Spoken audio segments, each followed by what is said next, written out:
pandemic and the altered mobility patterns. In terms of also traveling on the next slide, the issue was always how close are our citizens to a particular transport facility. And what we have picked up that when people have the most frequent trip, it is mostly local, but nearly half, which is about 48%, are taking less than 15 minutes to reach the shops, which means where people stay and those people were sampled, that's where they were coming from. When it talks about commuting time on the next slide, commuting time in the previous survey was a key problem, and it was a key factor that the provincial government had to address. That is both provincial government and it cuts across to municipalities. And in comparison with the previous survey, 57% of the people arriving at work, they were doing that in less than 30 minutes. And that could also be due to a variety of factors. During the easing of the lockdown levels, there was less people on the road, so people could get to their workplaces quicker, or in general, there was just less traffic as well. If we take into consideration in the past the most dominant modes of transport in Gauteng, looking at previous surveys and looking at the current survey, the most dominant modes of transport remain private vehicles and minibus taxis. That remained the most dominant, and that is with 33% and 43% respectively. What we have seen, though, in comparison with previous cycles, is that those people that use trains as the primary mode of transportation, that has decreased significantly. From 3% in 2015-16 to nearly zero, which is about 0.4%. And that is primarily, if you look at the statistics when it comes to trains, particularly metro rail, there was major issues relating to safety, and you could understand why that has dropped significantly.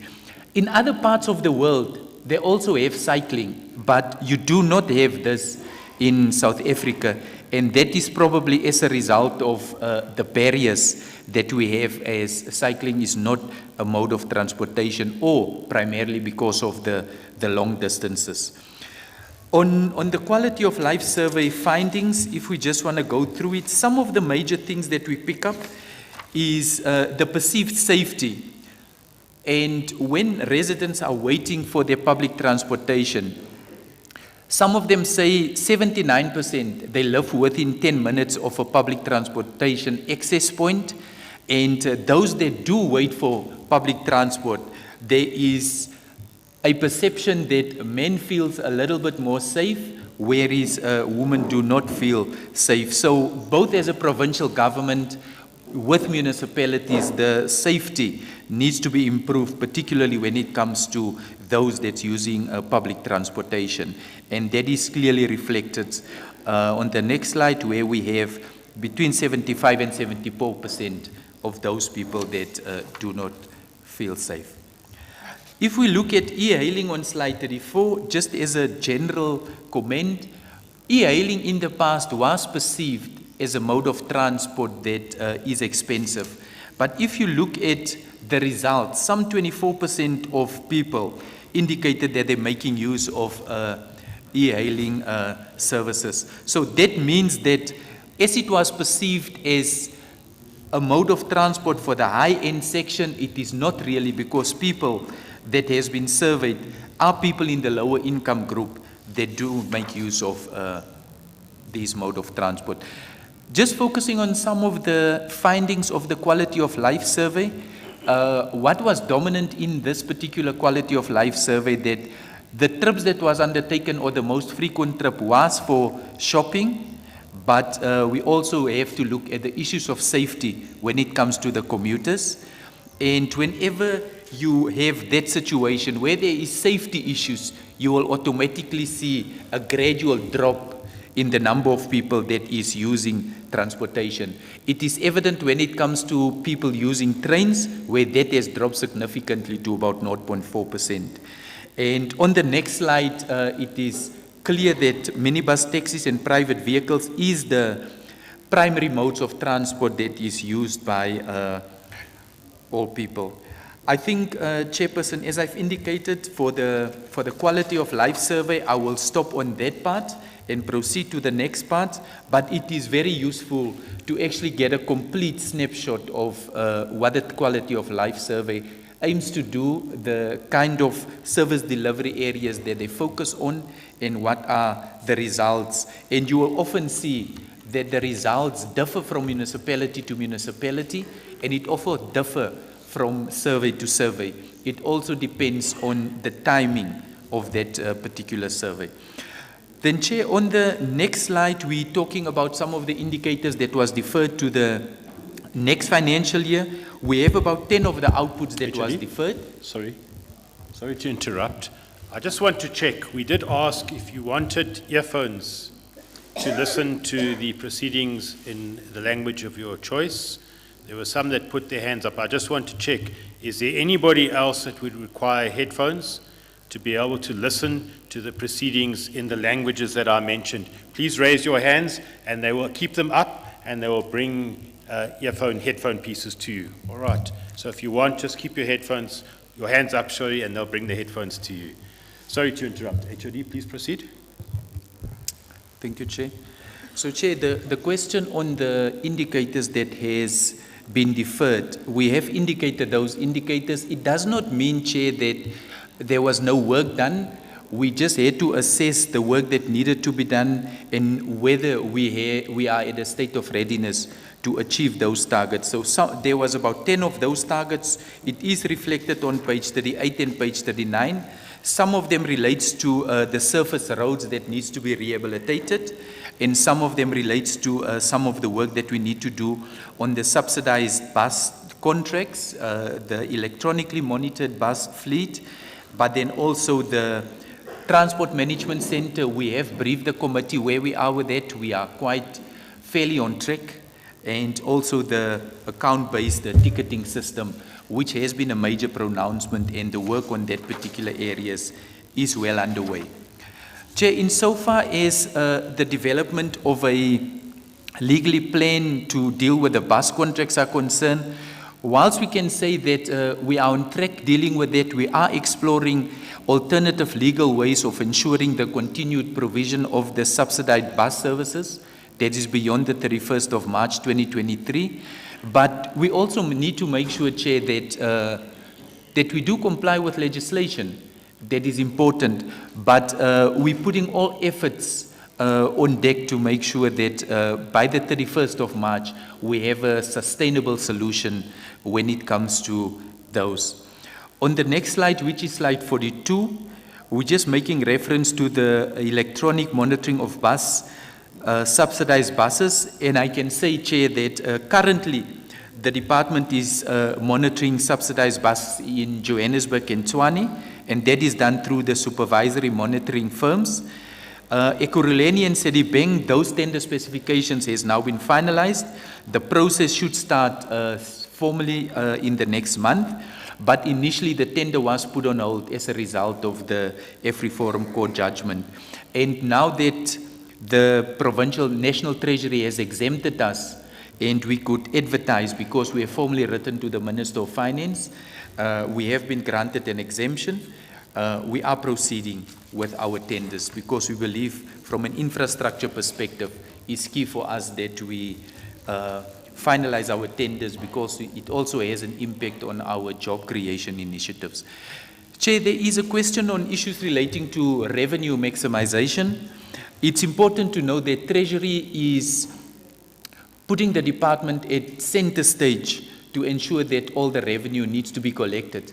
In the period under review, we have collected 98% of our revenue, taking into consideration the various levels of the lockdown, taking into consideration that there was no increase in tariffs. The 98% was an acceptable result. Obviously, during this poor economic conditions, Treasury would like to see 100%, but we believe, Chair, if we could have enhanced, if we had more times open and the lockdown levels were eased earlier, we could have easily exceeded the revenue target. Chair, but also with the provincial treasury, we have launched a revenue maximization strategy. where at first point of call is we need to clean up all the data, we need to ensure that we engage our various stakeholders, and we need to improve our systems, because it is an onerous role for our citizens to go each and every time to a service delivery center. So improving and modernization of our systems using online systems is the way to go for us, and that will be seen as one of the key ways of enhancing revenue through the automation of services. But more importantly, the governance arrangements needs to be improved, because you know that we're working with the South African Post Office, and municipalities need to pay revenue over to the provincial government. So the governance framework needs to be strengthened, but then also as soon as we can strengthen that, we work closely with municipalities, then we will automatically eliminate all the audit queries. So that is primarily where we are with revenue. We believe, Chair, that if you would have increased tariffs, it would have made a significant improvement in revenue, but I think the unemployment, the pandemic, it was not really a viable business solution to increase revenue at that point in time. Chair, just on G-Fleet, there's just two questions that the committee was posing. The one was relating to underspending, and the one was relating to the outstanding monies from the Department of Health and Department of Community Safety. I can just say, Chair, that on the next slide, we're sharing with you those amounts that are still outstanding as at the 31st of March. We are constantly in engagement with the two departments to pay the money over to G-Fleet. Chair, we have a final option if they do not pay the monies over to G-Fleet, and that is to write to the provincial treasury and ask the provincial treasury that when the budgets are allocated to the departments, that money from G-Fleet is just deducted and paid over. But we do not want to take that drastic step at this stage, because we know the Department of Health also has some challenges when it comes to revenue. But in the end, our main issue with G-Fleet is they need to become and they need to remain self-sufficient. So if it really comes to the push as the last resort, I will have to ask the MEC to intervene, but then I will, as accounting officer, write to the department, or should I say the provincial treasury, to explain. Chair, the one area was also relating to the underspending of the budget in the office of the CFO, and that is primarily relating to the compensation of employees, but then also an adjustment that was made where the fees of the Auditor General was then increased. And some of the areas in financial services relating to the critical post of Director Financial Services, Deputy Director Assets Management, that needs to be filled. Chair, at this stage, we conclude the Q4 presentation for the Department of Roads and Transport. The next slide is on the Transport Infrastructure House, but we'll get to that later. There is one question that was posed to the Gautrain Management Agency on the lessons learned. So I would like to invite Tsepo Gobe out, the Chief Operating Officer, to table that presentation, Chair, and that will conclude Q4. So if the colleagues can just load the presentation from Gautrain, we can then take that presentation. Thank you so much, Chair. HOD, before you hand over to GMA, can you just explain to people in a few sentences what G-Fleet is? Because you must remember, we know, but those of us who are here or watching online won't know what G-Fleet is. In a few sentences, just tell us who G-Fleet is. Thanks, HOD. Okay. Thank you, Chair. Yeah, it's often useful. Sometimes we use acronyms and we're the only ones that know what that acronyms are. G-Fleet is actually what we call government fleet. In the past, government used to rent vehicles from private companies, Imperial, Avis, but when, as government, we have conducted a cost-benefit analysis to determine whether it would be useful to have an internal function dealing with government fleet, where government purchase and it becomes an entity where government as such rents from that entity vehicles, and that entity becomes a standalone. It was a function that was in the department, and it is now becoming a self-sustaining entity where they generate their own revenue. Although it become part of the the Provincial Revenue Fund, it is a self-sustaining entity. So it's a entity that rents vehicles to government to render its services. Thank you, Chair. Thanks, HOD. Over to GMA.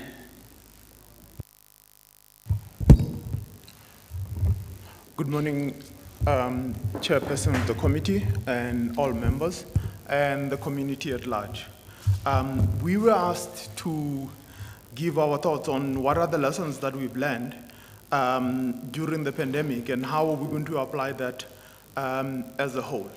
Do we have the presentation up?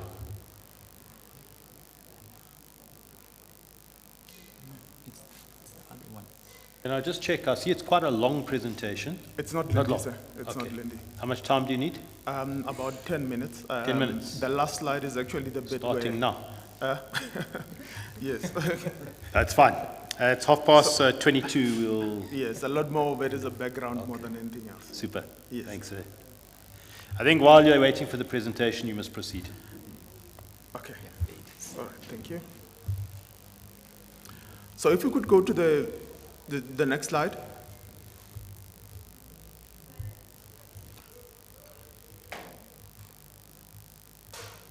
So the first slide talks to background and the challenges that we've had and how we've had to adapt quite quickly to the change in timetable and the awareness of the announcements and sanitizing. And that was in probably from the 1st to the 23rd of March. And it just simply shows you how quickly from people, receiving news media, they started not taking the system. So if we're to go to the next slide then gives you background on, processes that we all went through where the national lockdown is concluded and we have no services for a month. And in that time, then we needed to be able to say, what do we do and how do we move forward with it? But some of the key things that happened during that time was the issue of how do we create business continuity plans and activate our business continuity plans. So if somebody asks you, why would Gautrain not get damaged and other services similar to rail were damaged? So when we activated our business continuity plan, what we did is we were running a train or two trains on the system permanently. And that created visibility if anybody wanted to enter the system and all sorts of other things during that period of time.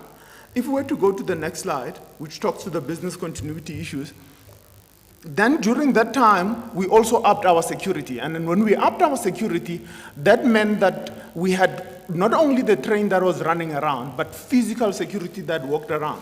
During that period, we only had one incident of cable theft. And in our investigation, we found that it was an internal matter that related to a security guard that had left their post of appointment during 30 minutes before. So it was quite a suspicious affair that he left 30 minutes before, I think it was at 5:30 when he was supposed to leave at 6.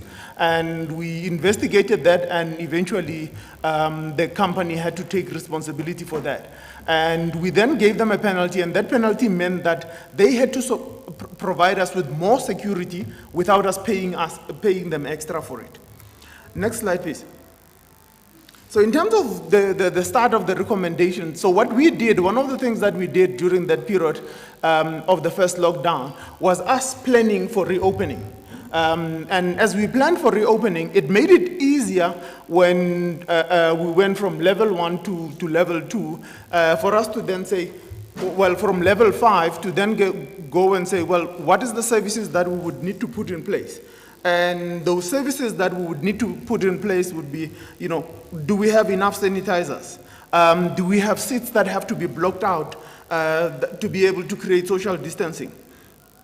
How do we disinfect our buses and trains? Do we have the right quality disinfectant? And do we have PPE for all our staff as a whole?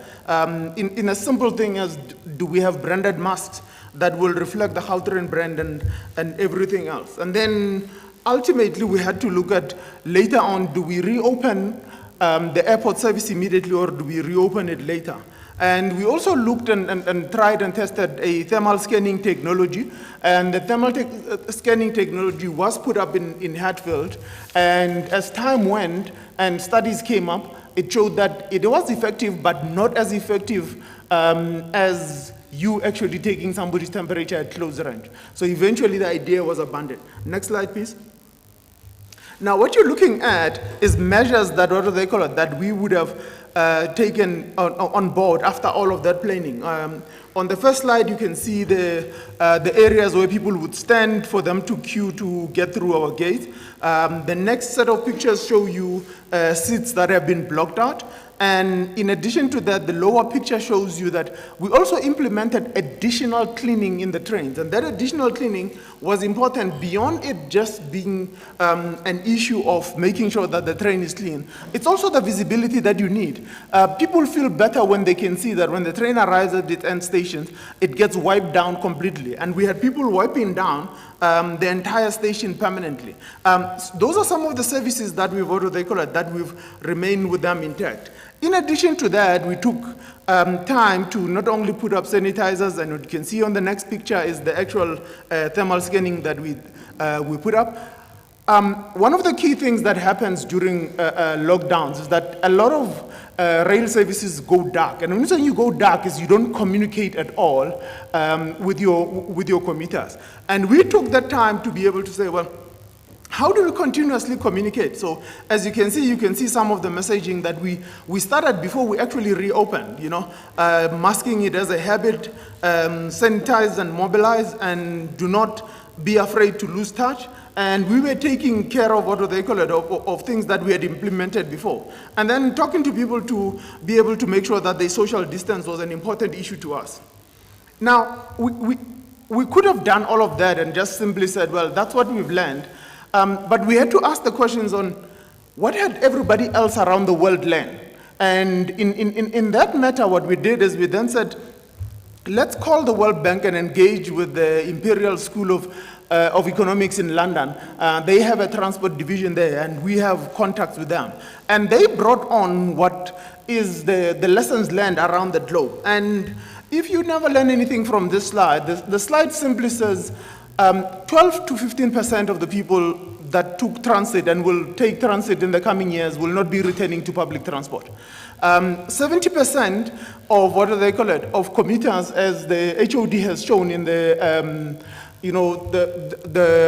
quality of life survey, actually have changed the reason why they travel. And in addition to that, 85% of all businesses around the globe will have to change their business mode. So there are certain things that you will not be able to let go. If I could have the next slide, please. On the next slide, it shows you the next one. On the next slide, it shows you the areas that were surveyed to be able to get a benchmark around the globe. Can I have the next slide? This slide shows you clearly that not everybody recovered at the same rate. And when you look at Latin American countries, they were as slow as, what do they call it, as North American countries to recover. The Asia, Pacific, and Europe recovered quicker. And that is just a function of the level of network that they have and the dependency on that type of a network in places like that. If you were to compare us and say, what kind of a place would we compare ourselves with? We're more comparable to the US because our cities are spaced out in the same way that, what do they call it, they are in the US. Now, why is that important? That is important because people worry about how long they spend in a vehicle. Thank you. And that in itself shows that you would recover later. In addition to that, one of the things that happened was that it is shown that on the different modes, rail in itself is always the last one to recover.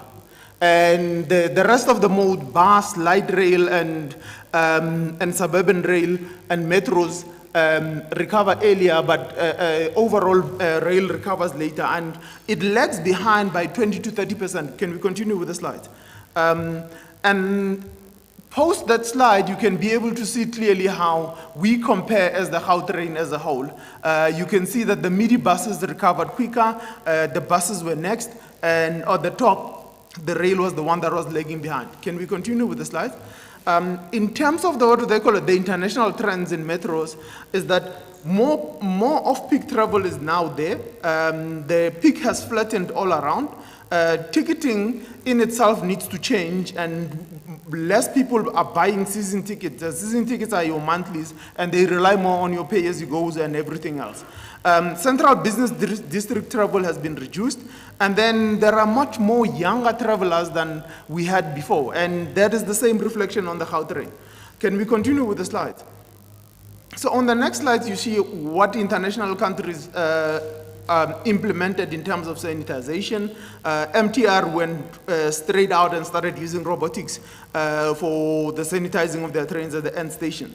Some people went with fogging. We tried fogging, but we found that it delayed the change in travel all around. And then some people used infrared light to sanitize their vehicles.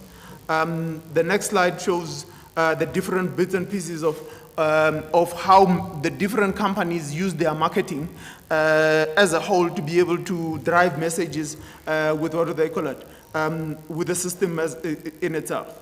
Next slide, please.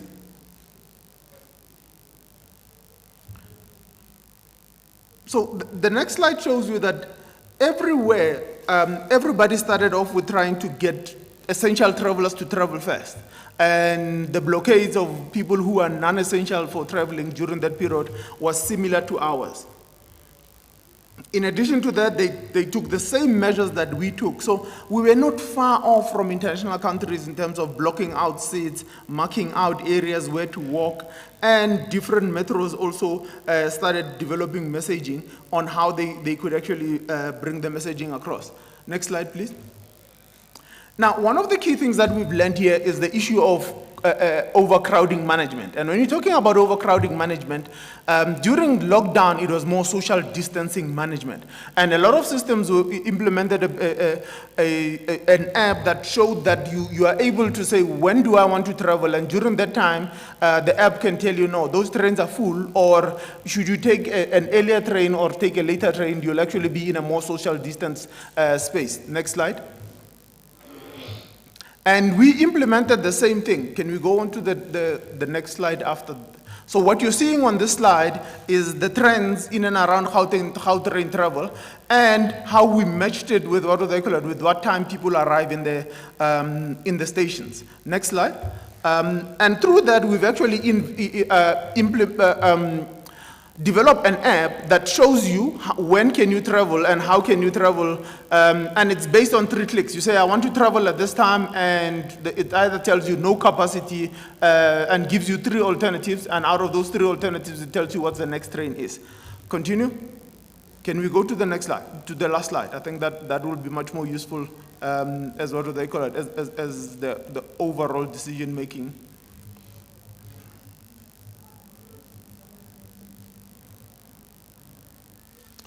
Okay, let's start there. So globally, what you can see is that rail ridership has suffered severely, and also the change in patterns of travels are completely different. And operationally, we have to respond as the Gautrain as a whole. Go to the next slide, please, which is the last slide. Now, what we call resilience through adaptation, it is important that rail companies actually adapt quicker and actually are able to make their changes and, on the system as a whole. So understand that rail service will not return to normal. Everybody has to be comfortable with that. You have to harvest your data to enable you to be able to make prescriptive decision making. So a lot of the data that we have from our ticketing, we're now using it to be able to determine what time people travel and when do they need to travel. We have to allow commuters the ability to decide, which is the app that I was showing earlier on. Overcrowding management is a long-term thing. So we didn't develop the app just purely for managing social distancing. We've developed it to also manage overcrowding, which was our key problem before we went into lockdown. And then overall, you cannot go dark. You have to communicate constantly with what do they call it, with your passengers. And social media became an important avenue through which we were making sure that we were communicating with our customers all around. In-station technologies should also enable customer engagement. We have a lot of touch screens in our stations that give the customer information without them having to go to a ticket office or engage with somebody from the operating company in itself.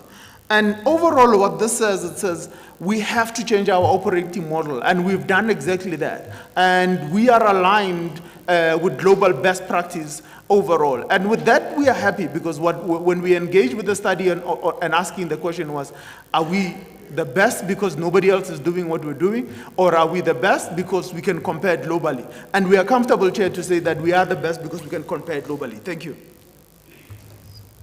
A bit of a breathtaking presentation, but I did manage. No, I think you were giving us a sense of the speed at which the car train can travel. That's on a lighter side. No, but thank you very much.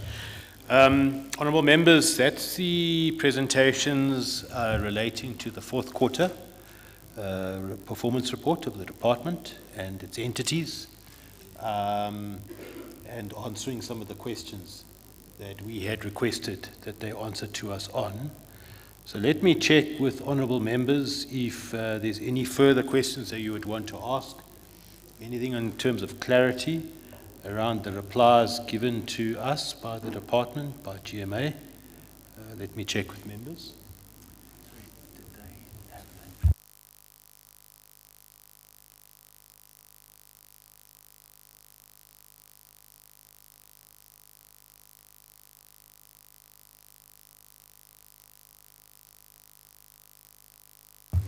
Member Ledwaba, I think you were, no. Okay, that's fine. It's not a requesting you to speak, but if you wanted to say that. Okay, no, that's fine. We're not going to force you. Anything else, members? Okay, so I think we are fine. We are fine on the presentation by the department. Sorry, Member Ledwaba has got me thinking of something else I wanted to say, but let me not go there. Maybe just to explain, so that yourselves are aware. So we, as a portfolio committee, received a briefing on the department's fourth quarter performance, both financial and non-financial, and that was presented to us by our research unit that supports this particular portfolio committee. Out of that, we then raised a number of questions that we wanted the department to answer us on. And these are the questions that we wanted clarity on. Now, the procedure from here is we've got no further questions. The research team will now put together a final report for the committee to consider on the performance of the department for the fourth quarter of the last financial year. We will deliberate on that report and adopt it once we are satisfied, and then we will present that report. It is a report that will include recommendations from the portfolio committee, which we then table in the Gauteng legislature, in a sitting of the legislature. We table the report, the concerns and recommendations of the portfolio committee. And what happens is that the department is given a particular period of time in which they must respond to the portfolio committees based on our concerns and recommendations, which would have been adopted by the Gauteng legislature. So I thought I should give you a bit of an explanation as to how the legislature performs and how we do our work. And that's part of the role of the portfolio committee in performing its oversight function over the Department of Roads and Transports in the province, including G-Fleet, as well as the Gautrain, or GMA, we call it the Gautrain Management Agency. So I thought let me just give you a bit of an explanation about that. So we've dealt with the fourth quarter. We'll come back then to perhaps HOD, can we deal with the Transport Infrastructure House? Then can we deal with the backlog of expired driver's licenses, and then the roles and responsibilities of the Krugersdorp Regional Office, and then we can come to the expansion of the Gautrain and the launch of the app, because we're waiting to hear when the MEC would be available, because I know he wants to speak on that particular app. So let's move next to the, I know we've adopted the agenda, but I'm just juggling it around a little bit, and members will bear with me. If we can deal with the Transport Infrastructure House, backlog on the renewal of expired licenses, the role of the Krugersdorp Regional Office, and then we'll come to the Gautrain and the app thereafter, if that's all right. HOD, back over to you. Thank you very much, Chairperson. Can I ask that we table the first presentation again and we go to slide 52? This is where the presentation on the transport infrastructure house is starting. And Chairperson, the MEC did indicate that he will join us at 12. So I will conclude this section and hopefully we will then be ready for the MEC to start. Chairperson, when we started off the transport infrastructure house, we have indicated to the committee that as a department, we believe that our historical challenges is primarily as a result of how we were structured, probably that's by design, and on the other hand, how we need to account for the projects that we are running. So in the past, we used to run projects in various sections of the department. We used to run projects using various systems. Some managers use Excel, some managers use their own project management online, but you could not have a uniform way of how we as a department could account for projects. We then, what we needed to do was, we needed to establish a uniform framework to deal with project management, but not only the project, but also starting with the value chain of the project, where we are, the project, the finances, the processes that we need to run projects. So primarily what we say is we needed to develop a project management culture and a program management culture in the department, and we need to have a reporting system that is standardized, and when there is a request for information, we provide information consistently. And this is exactly what the Transport Infrastructure House is doing. At the time of reporting, we were still conceptualizing, we were still adding the information to the Transport Infrastructure House, and at this stage, Chair, where we are, I can comfortably say that the Transport Infrastructure House are fully functional. The teams are meeting on a weekly basis. You have a technical team working on the system on a weekly basis. You have the HOD's team where they present to the HOD, and then you also have a session where they present to the MEC as such. And that session with the MEC often takes place on a Monday at 2 o'clock. The HOD session takes place on a Wednesday at 2 o'clock. The technical meetings meet on a Thursday again. The update of the system must take place on a weekly basis by Friday at 12 o'clock. So MEC did indicate if the portfolio committee can write good motivations, we can give you a license to have access to the TIH. MEC, I mean, Chair. So we can even get our guys to help you to write motivations. They're often good to do deviations, so we'll assist you, Chair. Chair, so at this stage, what we're saying as a team, Chair, we can also give you a demonstration of the Transport Infrastructure House, the online demonstration, but what the Transport Infrastructure House covers, it covers projects in design, transport planning, the bus contracts, construction, maintenance, areas of G-Fleet, and more importantly, you will also recall, Chair, in the previous financial year, the committee was at pains asking the department to explain why don't we have projects in construction and why we have so little projects in construction. And having supply chain management as a key contributor towards the TIH, you can actually see the flow of information from the start where terms of references needs to be prepared, the establishment of your bid evaluation and bid adjudication committees up until the time the project has been awarded. And the MEC has given the committee at some point a rundown of the significant improvements insofar as the projects that came out that goes into the construction field. So we are quite satisfied with that project that is working.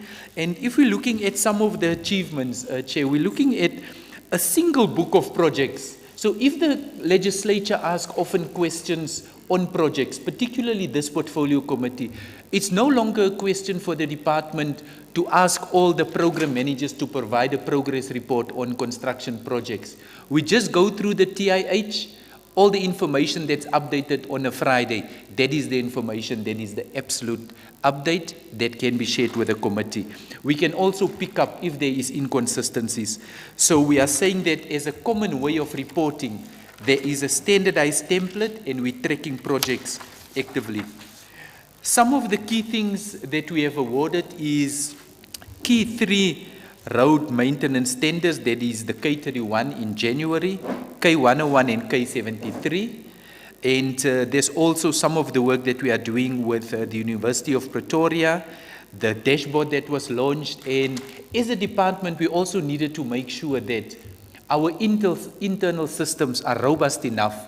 It's no use we having the supply chain management process functioning, but when we need to make approvals for projects, there is no bid adjudication committee. So we have reserved a Thursday for all bid adjudication committees. We have also indicated that they can even use a Monday where there is an urgent need. So projects cannot be delayed, or project implementation as a result of delayed in sittings of the various teams. The next few slides, Chair. HOD, on that page that you were busy on, just tell us the K31, the K101, K73, just explain which areas those roads are in. Otherwise, we're just talking about road numbers. I'm really doing it for the benefit of We'll those explain watching. that to you now, Chair. We'll come back to that. I'll give that explanation. So, Chair, just to give you a sense, then the next few slides is just giving you a sense of the Gauteng Transport Infrastructure Dashboard. And it's giving you a sense that what are the portfolio and what is the estimate budget of the portfolio. It then gives you a sense of how many projects do we have under each area. How many projects do we have? And then from the next slide onwards, we tell you 75 of the 99 are green, which means they are on track. 22 are amber, 2 are red. And that is primarily of the 2 that where we have litigation. So that is, and if you, in the Transport Infrastructure House dashboard, if you want to click on any of the projects, you can get all the detail. And that is how the project and that is how the dashboard has been conceptualized. Chair, it is also useful then to see which projects are in design, which projects are in construction, and what is the status of these projects in construction. So the next few slides, just from slide 60 to slide 64 and up to slide 66, is give you a good sense of where these projects are and what's the status of these projects, Chair. It's useful, Chair, if you want to, we can do a demonstration as well to go into the system live, and then you can ask certain questions, but you would need a little bit of time for that. But we can say, Chair, the dashboards that we are presenting here, these dashboards are available. This dashboard has been taken directly from the TIH system, and it shows that the TIH system is functioning. Chair, with that, do you want me to go on to the driver's license straight away, or would you like to take some questions? Just explain to us those 3 roads, Okay. where they are. Okay, the K101, Chair, is the Old Pretoria Road from Midrand to Pretoria. The K31 is the N14 Muldersdrift area, and then K73 is Ellendale. I think what we will have to do going forward, Chair, we'll have to do with this committee also, particularly when we are in communities, what we do with the Finance Committee. The Finance Committee have specifically asked that when we say it's K101, can we give the description? When going forward, we will do exactly that, Chair, so that we do not have any challenges with it. Can we proceed to the next part, Chair? You want to go on to the Driver's license. Yeah, please go on to that. Thank you. Okay. Chair, the driver's licenses, it's important to note that it is common cause that the challenges that we had initially with the backlog, the printing machine at the national level, there was various questions posed by the portfolio committee at the national level. But based on the statistics, we currently had at that point in time a backlog of 989,058 as at 23 May 2022. From those, 535,000 there has been renewed, 438,000 has not been renewed. So the current percentage is standing at 55%. About a week and a half, 2 weeks ago, it was standing at about 52%. We have a weekly meeting with the RTMC in what we call the Shareholders Committee, where the RTMC provide progress on the issuing of driver's licenses.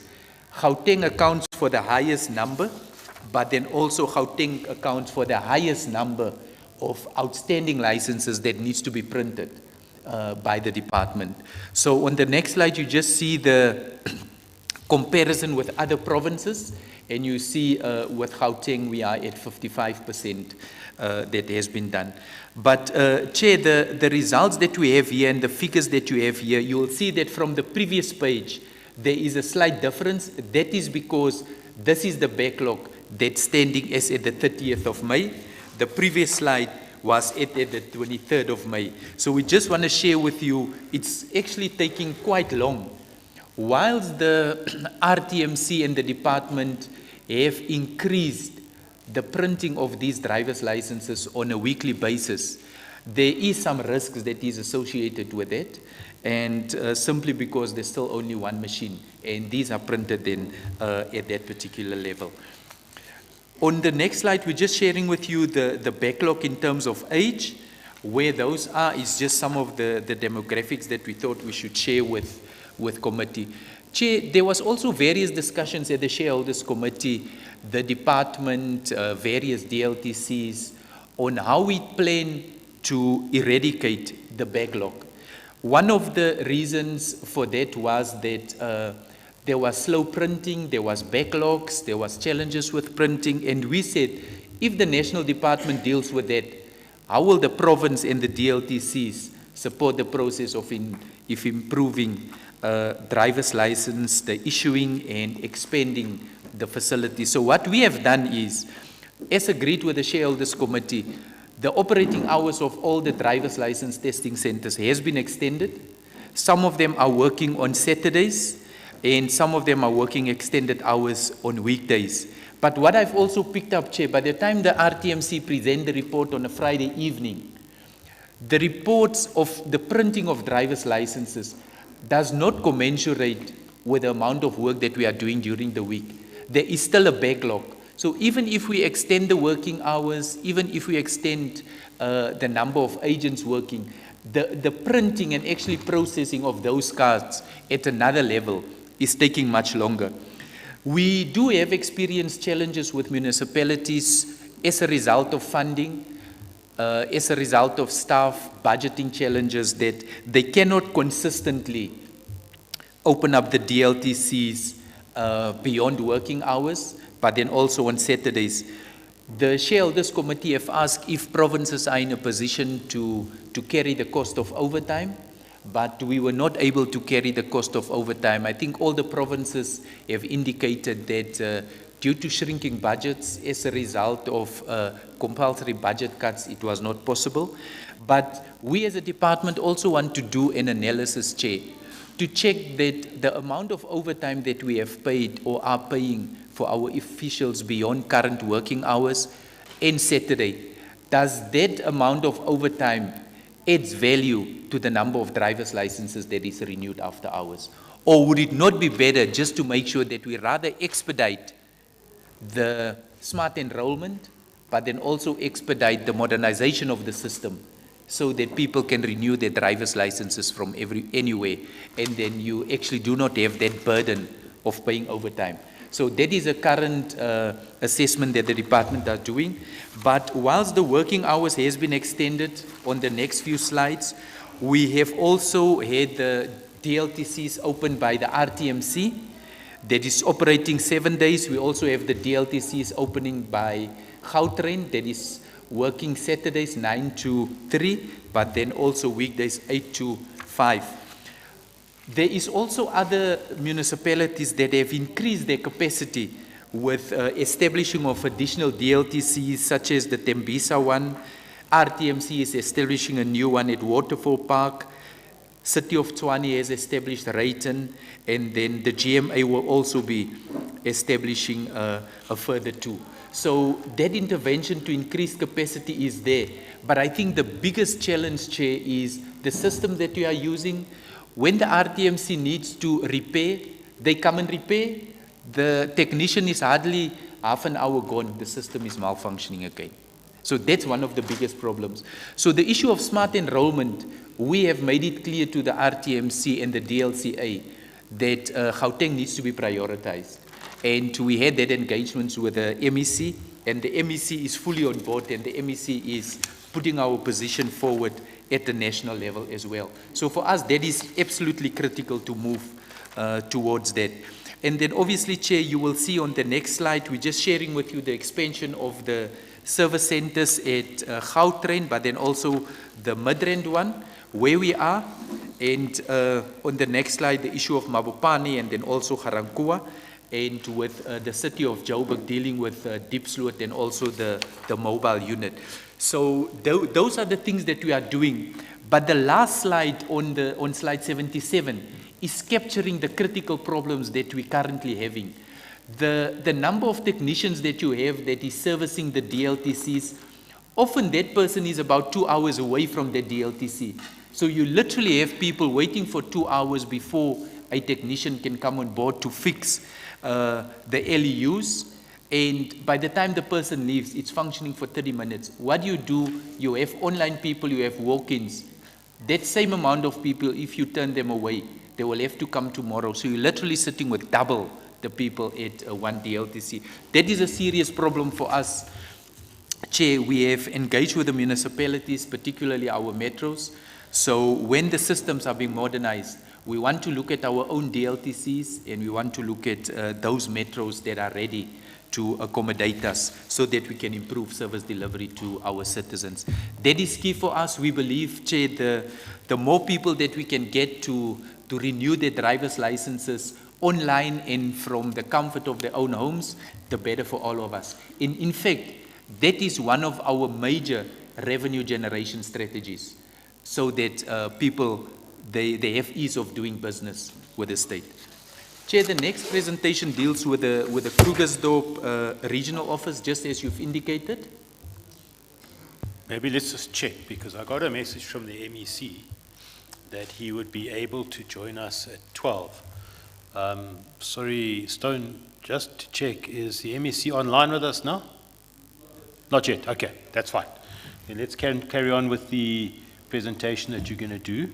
Well, let me just check with members if there's any questions on the backlog, on the licenses. If any members have any questions or anything they want to raise on that presentation that's just been made. I see Member Nell. On which one? The backlog of licenses. So Member Nell, I see Member Ledwaba's awake now. Welcome back to us. Member Ledwaba, who else? And then I'll come in after that. Member Nell? Thanks, Chair. Just two questions. Firstly, in your figures about the backlogs, I assume it is a total backlog. In other words, it's those that expired under COVID as well as current expired. Can you give us more or less a breakdown of between the two? And with the slots available, I'm sure you have an average of uptime in terms of LEUs and how many people you can actually help per month. Not the theoretical number of slots that you have, but the actual service that you're providing as a province in a month. If you take that into consideration, how long will it take us to eradicate the backlog?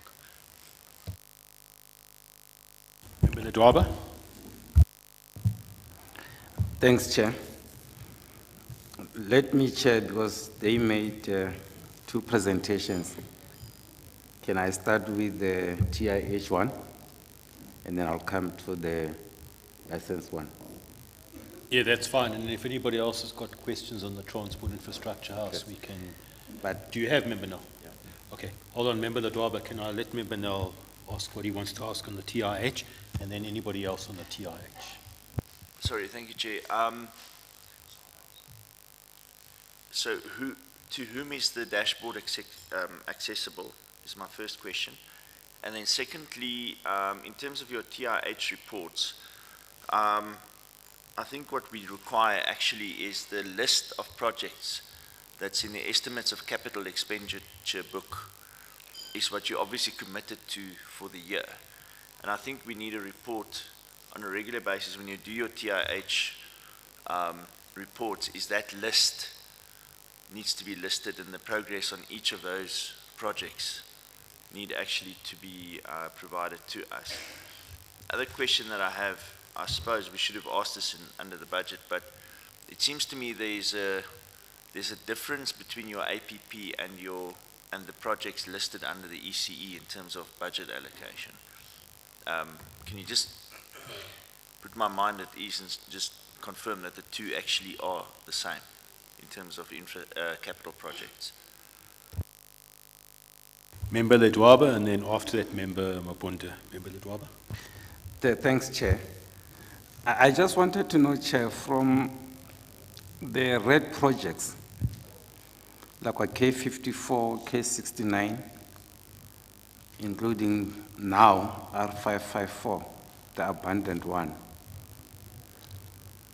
what intervention mechanism have been made through the TIH to ensure that those challenges that were there before are resolved? Because it would seem that there is a continuation of the old practice, including, okay, let me not talk about Vereniging tax ranks and the Swolken DLTC, where nothing seemed to be happening. I last asked Chair about the PSP for TIH. If I'm not mistaken, we were told of a company by the name of Hash. And my question at the time was that, at how much is this company contracted? Is it on a monthly basis or over a 3-year period? And how much is the cost implication, including the appointment of the mentioned attorneys that were to ensure compliance to the contractors?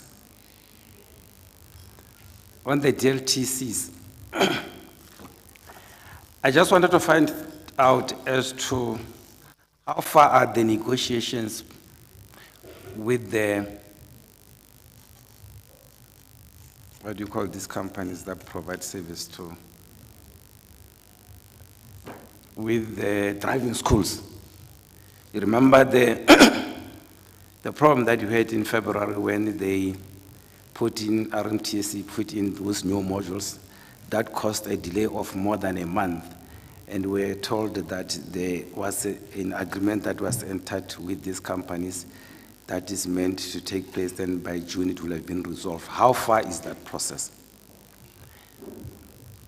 And in terms of the impact during this particular period of more than a month, how much in revenue did we lose as a province? And how much did that process contribute to the backlog? I remember sometime on the 11th of March 2022, we're told of a backlog of 513 and 231 not renewed. And now the figure seems to be going up exponentially. At what stage do we think we will then say we have managed this situation where there is continuous increase in terms of people not paying their licenses, not because they don't want, because of the system problems, particularly from RTMC?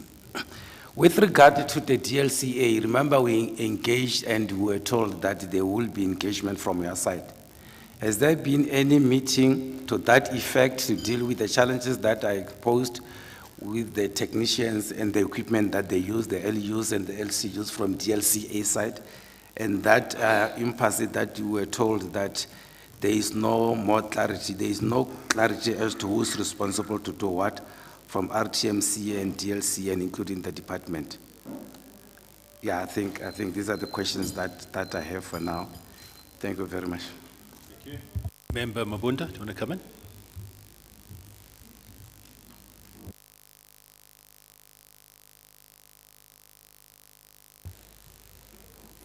No, thanks, Chair. I first must appreciate the work that is being done by the Transport Infrastructure House.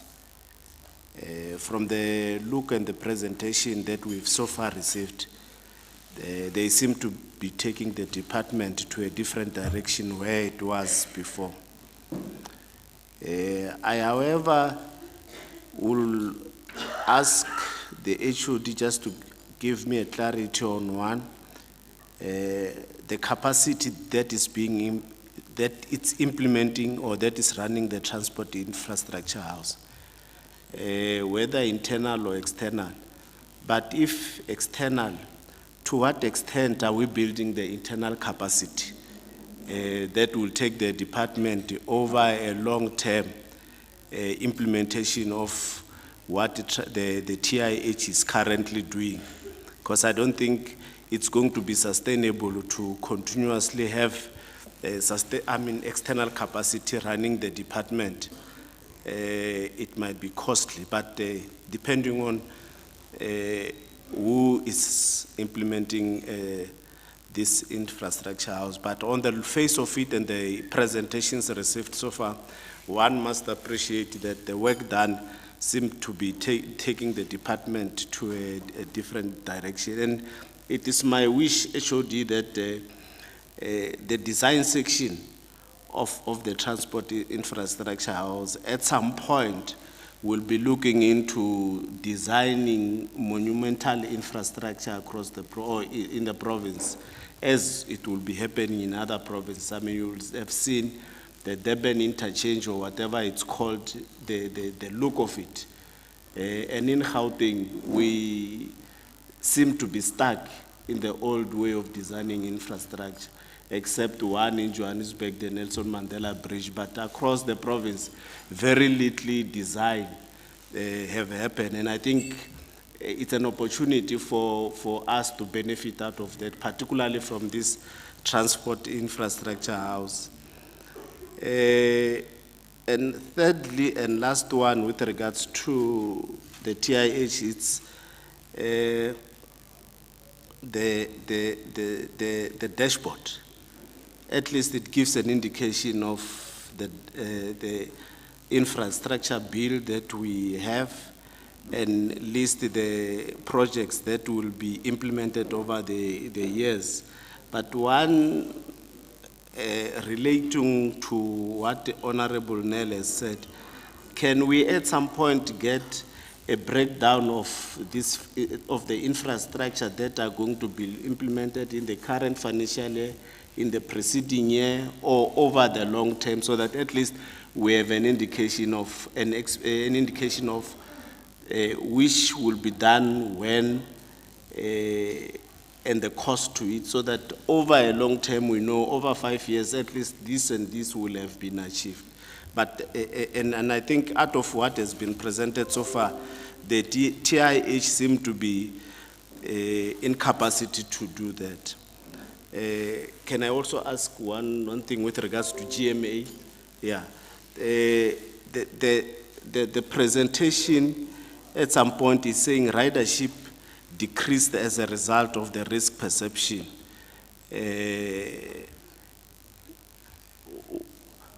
What is the impact of that decrease, and what will have been the recovery plan to that decrease? Secondly, it's with regards to the supply of sanitizers. I saw as part of the presentation, there's where there was need, or there's need of sanitizers. And what will have safeguarded, or what will have been the supply chain strategy that will have safeguarded corruption, as it will have seen in other state entities and government departments with regards to this PPE, especially at the dawn or at the inception of this COVID-19 response? There will have been a lot of things that has happened there, but I'm not saying anything with regards to GM. I'm just saying, what is it that they've done so to assist other departments as well, to take lessons from how they implemented this supply chain with regards to all that? Thanks. Thanks, Member Mabunda. I've got one or two things that I want to raise as well. Firstly, in terms of the presentation on licenses and the backlog, you particularly, in that presentation, you raised two centers in the West Rand West, which only operates during the week. if I'm not mistaken, doesn't operate on Saturdays. Mahali City, you indicated, I take it that's the DLTC in Kagiso. So you're not telling us the hours there on those Saturday mornings, and the demand maybe, but I'm particularly interested in Rand West, why we wouldn't have Saturdays opened at all.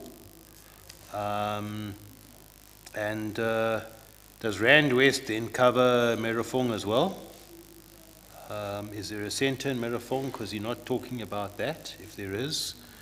And what would be the reason why in Rand West you don't operate on Saturdays? Is that because there's no demand?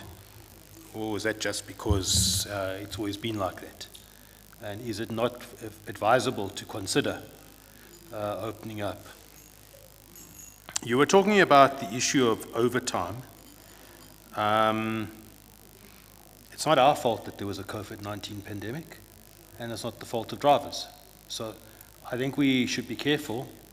Yes, of course, you must look at budgets and costs, but I think we're trying to make sure that we get the driver's licenses renewed that expired because of COVID. If people's licenses have expired now, well, that's a different story. But those ones that expired because of the fact that centres were closed and operations were severely curtailed during the height of the pandemic, I think those are the ones that we are trying to make sure get renewed. So I think we do need to look at, I mean, we can't dictate to the department, but certainly I think the department does need to look at how it can go the extra mile. Even if that means opening on Saturdays, even if that means staff having to come in for additional hours to help us get that backlog reduced and resolved. So that's the one comment that I wanted to make. I'll be with you now. And then in terms of those that have not yet renewed their driver's licenses, particularly those who were affected, as I said, now during the pandemic and at the height of the pandemic, how are we able to communicate with those drivers? How are we able to get this message out to them that they must come ASAP and renew their driver's licenses? Because the grace period has expired now. So that means that such drivers would be driving without a valid license. Now, is there a way we're able to get a message to them? I don't know. But I'm just asking, how are we able to get that message out to renew ASAP? And we're not talking about current licenses that are expiring. But obviously, if somebody decides not to renew, obviously they must face the consequences if they get caught without a valid driver's license. But I'm just wondering, what else can we do to get that number down? And I think Member Nell touched briefly on it, but are we able to separate the numbers? Because I think we need to get a number of those whose license expired during the pandemic and those who are current. That'll also give us a better picture, because I don't think the backlog, it's an entirely realistic picture of the backlog if we have everything lumped together. So perhaps something that we could get in the next presentation, just a breakdown between the two. Just in terms of the Transport Infrastructure House, I think Member Mabunda has raised a number of the questions that one would have had. I just want to say this, HOD, that I agree with what Member Nell has raised, that in future updates that we get in the next quarter, it needs to include all the projects that are in the estimates of expenditure book that came out during the budget process. Obviously, as a committee, we are very much interested in the uncompleted projects. And that's why we've been putting this emphasis on the K46 past Deep Slit, the K54, K69, Mamelodi, the P39 in Mulder's Drift. I think those are the key roads we've been focusing on at the moment. And perhaps as a committee we want to expand that list because we are seeing progress on the K46. We are seeing progress, and I think it's almost complete, on the P39. but it's the K54, and the K69 that we're not seeing progress. That's the road in Mamelodi. And maybe just to indicate, and let me repeat it here, because where I raised it was in a different committee meeting, but we did, this matter of the K54 and the K69 was raised in the Portfolio Committee on Human Settlements around land that was supposedly or supposed to have been purchased for the resettlement to take place. We were also then informed by Human Settlements, the HOD of Human Settlements in the province, that it's the responsibility of Human Settlements in the Tshwane Metropolitan Municipality to relocate those residents to that land. But when we raised this, I raised this in a SCOPA meeting I was invited to this week. I raised this point. And we were told that there's apparently problems with the land and so on. So I think what we would need to get HOD is a proper update as to where do things stand. Was that land purchased? When is Tshwane going to relocate these residents? Because they have encroached on the road reserve. Because until that's resolved, that road can't progress. Nothing can take place. And it's an important road. So with the pressure that we've been putting on, I think we ourselves would say we've done fairly well, that we're now seeing progress on the Deep Split Road, and we're seeing progress on the P39. We want to see progress on the K54 and the K69. And I think we must make sure that within this financial year, construction starts again on that road. We can't go through another financial year and still sit with the same problem. We're still asking the same questions.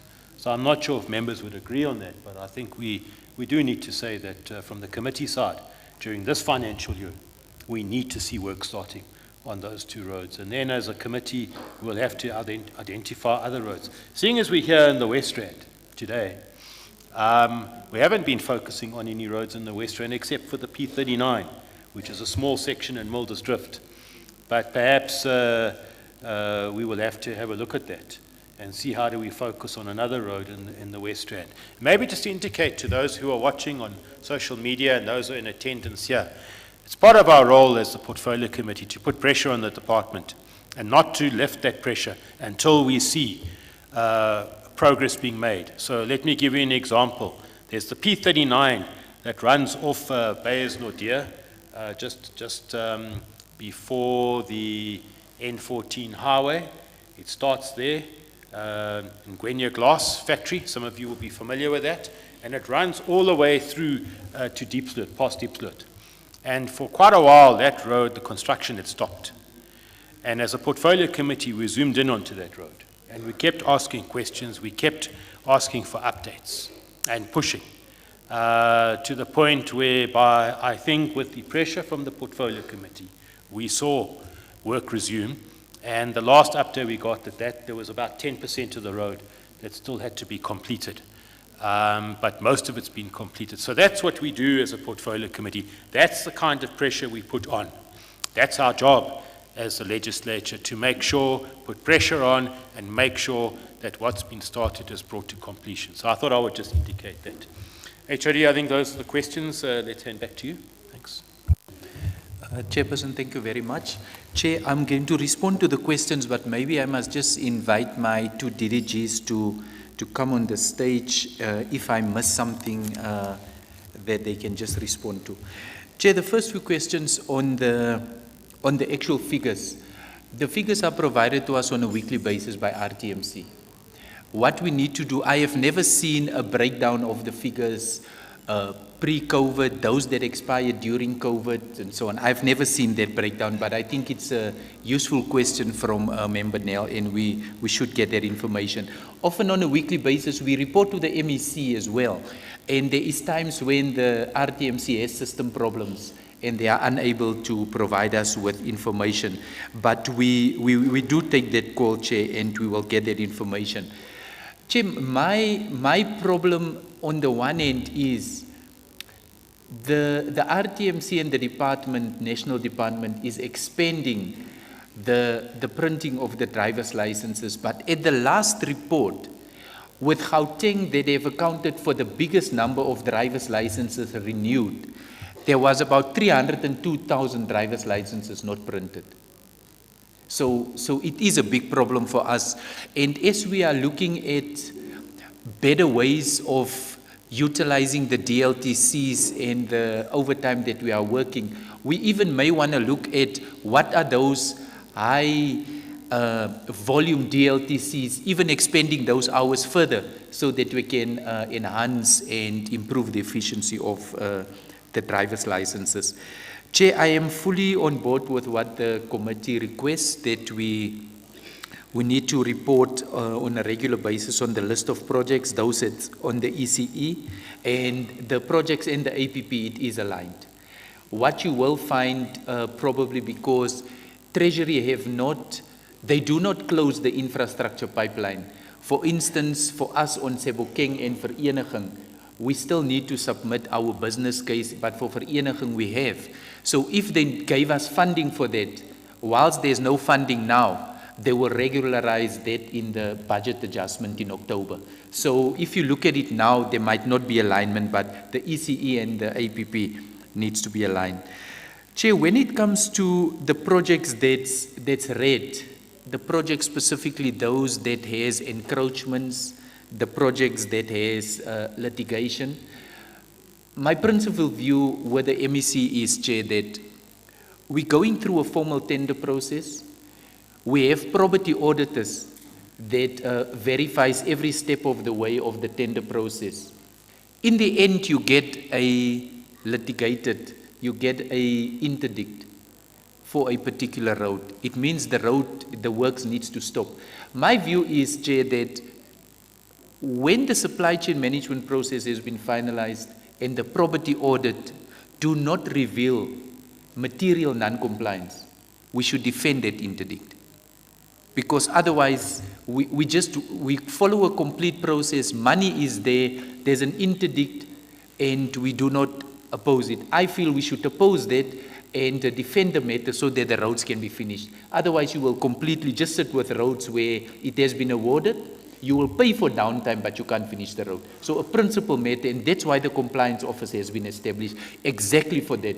As soon as the matter, there's an interdict, we just handed it over to them and they oppose the interdict. And that's how we're dealing with all the projects that's in red. There is no delay, we just deal with it decisively. Chair, when it comes to the work that H are doing, the teams are paid for work done where they support the TIH. But the TIH is also comprising of the technical teams that's supporting us from outside, but we need to build the capacity internally. So the capacity, the chief directors, the directors in the roads branch, the directors in other areas that form part of the TIH is part of this project team. So this cannot be a continuous process where you have external people supporting us and they need to remain on the site all the time. The capacity needs to be built in the department, and that's precisely why we are also building the capacity in the organizational structure as well. Chair, the same applies to the appointment of the attorneys, which deals with the compliance office. There is no standard fee that's paid on a monthly basis. This is what we pay them. We pay them for work done. If there was no encroachments, if there was no interdicts, if there was no major supply chain matter that we need to deal with, they do not get paid for that month. They only get paid for work done. And there has been a specific rate that has been negotiated. We also do check that the tender process that we have followed, that we also do not go beyond the rates that's often provided for by the state attorney. The issue of the driving schools, Chair, we met with RTMC last night.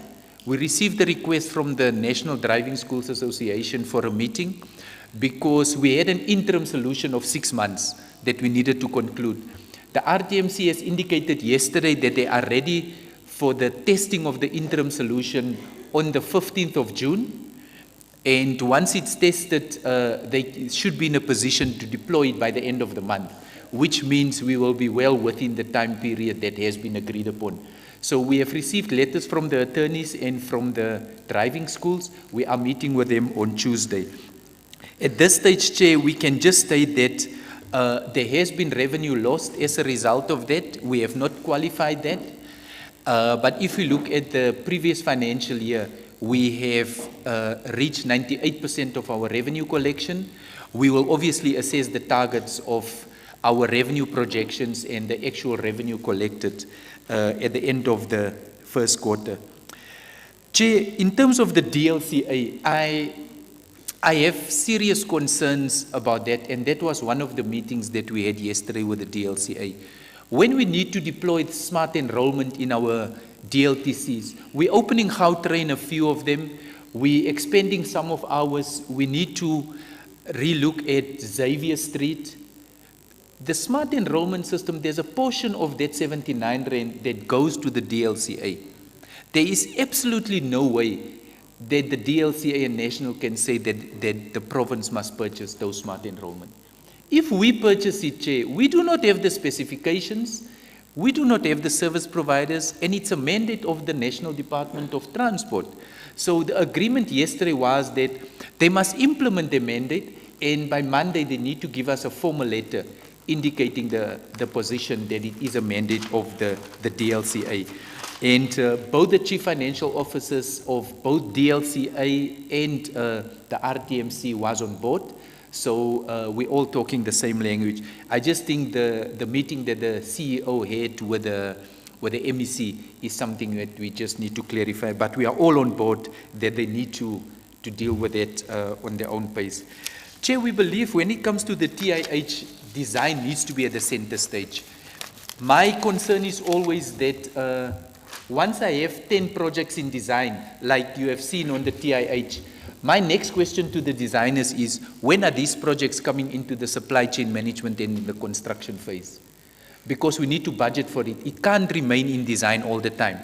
So we're fully on board when it say that it needs to be a key part of the whole TIH. And yes, as we indicated, we will not have the external consultants working with us continuously, but it will be a process where once they've got us through the incubation phase, we should be in a position to run the TIH separately.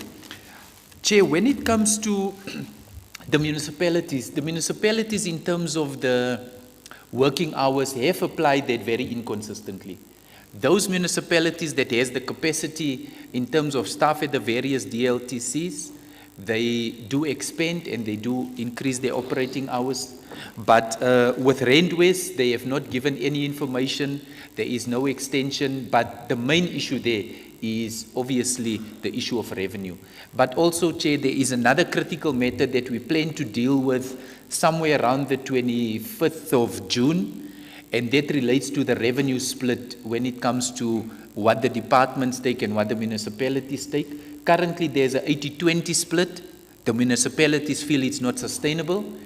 And we as a technical team, I chair the Heads of Department Forum with municipalities, with executive directors. We need to make a recommendation to the MEC, MMC forums, where the MEC is the chairperson, on how we're going to deal with revenue. Unfortunately, it's not a decision that as a department we can take on our own. We need to get the provincial treasury on board as well. And Chair, yes, I think as a department we need to come up with some innovative solutions to support the municipalities.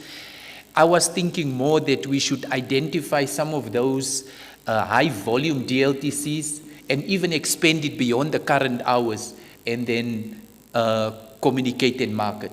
When it comes to getting the message across, National Department has embarked on a comprehensive communication strategy to get all drivers to come and renew their driver's licenses. As a result of the national state of disaster, the minister had the authority to extend the time frame for the renewal of licenses, but now that we are no longer in the national state of disaster, I doubted if the minister would extend any longer. So we are sitting with a crisis, Chair, that people do not come forward for the renewal of driver's licenses. But as a department, we engage with municipalities on a weekly basis. We get their reports, the challenges of where they are, and we will then take it from there. Chair, the issue of encroachments to me as a head of department where we had funds to deal with a road is a serious problem. The Department of Human Settlements, we need to engage them more, and I want to, from the onset, state that it's one of the areas that we need to increase. But I feel, Chair, that if the communities know that we are going to expand the road or work on the road, just to get action, because they never got action from the other departments, there's encroachments because in the end the department needs to expand the road or work on the road. So it becomes our primary responsibility to facilitate between those primary departments.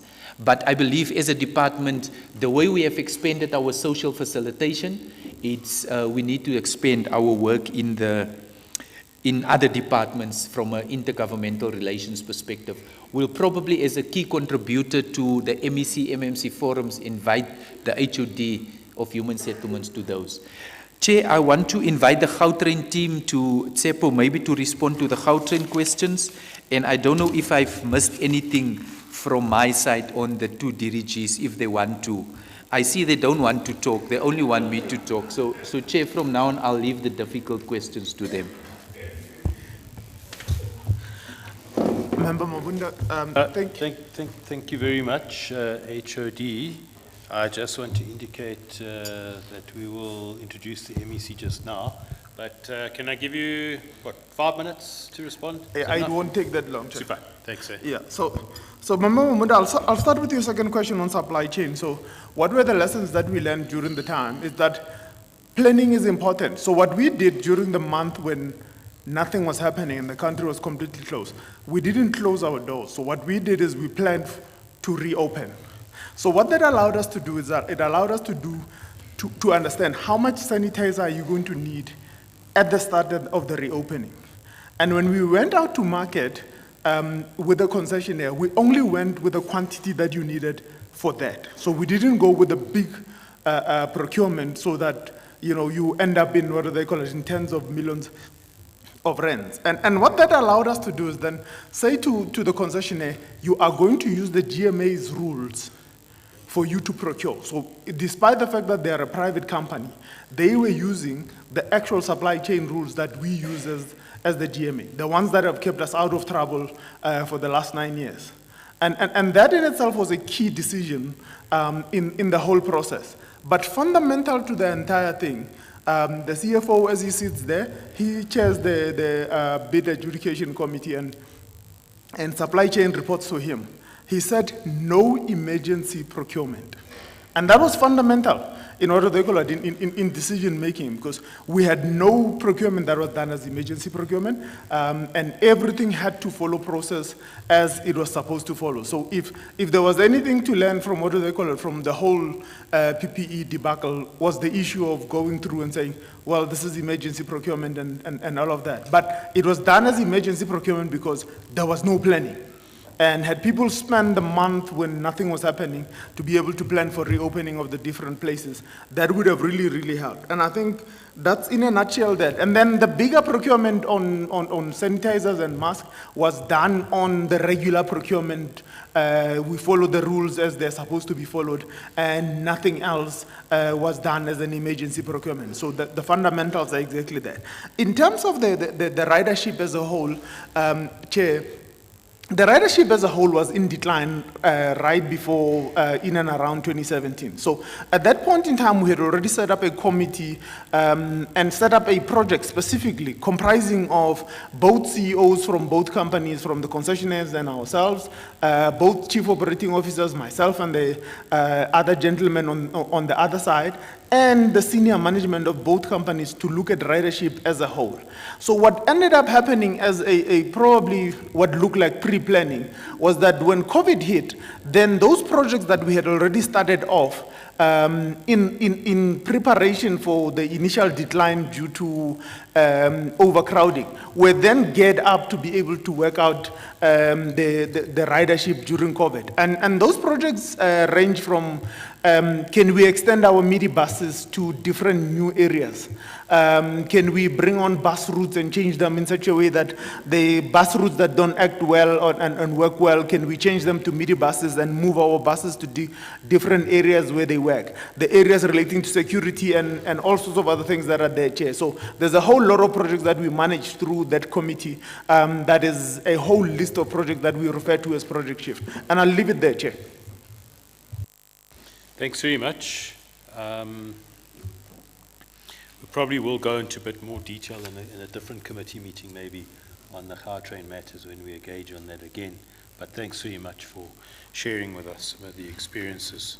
And maybe one must just say that you made a statement, a comment in your earlier presentation about the fact that there was only one incident during the lockdown period of where cables were, I think there was an attempt or some portion of cable was stolen. So it's clear that Gautrain and GMA were thinking ahead and making sure there was sufficient security. So it's an entity that reports to us. It's an entity we have oversight on. And I think that is, we must applaud the GMA for the steps that they took to protect their assets. I don't want to venture into any other entities, but certainly for GMA, for us, it's important that they took steps to protect those assets. I see whatever I've said is now, do you want to raise something, Member Ledwaba? As a follow-up, Chair, just one sentence, Chair. Chair, every time I ask about this company Hash, I never get to be answered. I do not know the reason why. Who is this Hash? How was this Hash company appointed? How much are you paying it? I never get any answer. This is for the second time I've been asking about this Hash company. What are they actually doing? How were they appointed? And Chair, let me further take your issue on the K54. The beginning of the year, we sympathized with the HOD and his team because they are new members. When we spoke about this matter, we brought it to their attention. He is not saying anything new now. I mean, this matter started as early we get to be involved in 2019. And now it is true, Chair, we serve together in the Human Settlement Committee. We were told that Human Settlement has secured a piece of land where these people must be relocated. There is a number of 199 that have already been relocated. But the challenge now is that Human Settlement, Tshwane and the Department of Cocktail Human Settlement, they can't see the agency because it is none of their problem. Roads and transport are the ones that are affected. They are the ones who must drive this process. And if, for instance, we are going to be told the same answer that we got 2 years ago, a year ago, 6 months ago, from the Department of Roads and Transport, that is not fair, Chair. And if you could look at what we presented to us in relation to the survey, they are saying 43% is used by mini taxis, and 33, if I'm not mistaken, by vehicles. They are using the same roads to go to work. It affects the economy of our province. But they are not paying any urgent attention to this matter. Whether there was encroachment, now at this stage, is neither here nor there. We have passed that stage. Thank you, Chair. Thanks, Member Ledwaba. HOD, over to you to respond briefly. Thank you. Okay. Chair, thank you very much. Chair, let me say, H was a company that we have appointed through a process. GMA has appointed H. We have signed an agreement with the GMA to utilize the services of H. H was appointed through a tender process, and I think the tender process is lasting for 3 years, if I'm correct. And Chair, when I started, I've indicated that I am concerned about the lack of project management capacity on the ground. I am concerned about the lack of a proper analysis of requests for extension of time on projects, and I need to bring project management capacity to the very lowest level so that whatever challenges we have, we pick that up on time. So H is assisting with all that on-the-ground project management support, and they also assist with the TIH. So then, and all the engineers that we're planning to bring in, the project managers, that is graduates, they need to be appointed mentors and coaches, and they will be supported by H in the department. But Chair, let me say that we can provide a formal report on the work that they have done and the cost that has been paid as requested by Member Ledwaba. That we can do, Chair, but that is primarily the services that they are rendering. Thank you, Chair.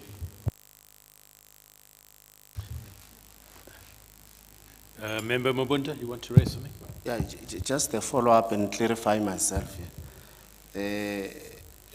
With regards to Hash assisting the department, and I must preface my submission on the fact that we do appreciate and see the work that is being produced by the Transport Infrastructure House.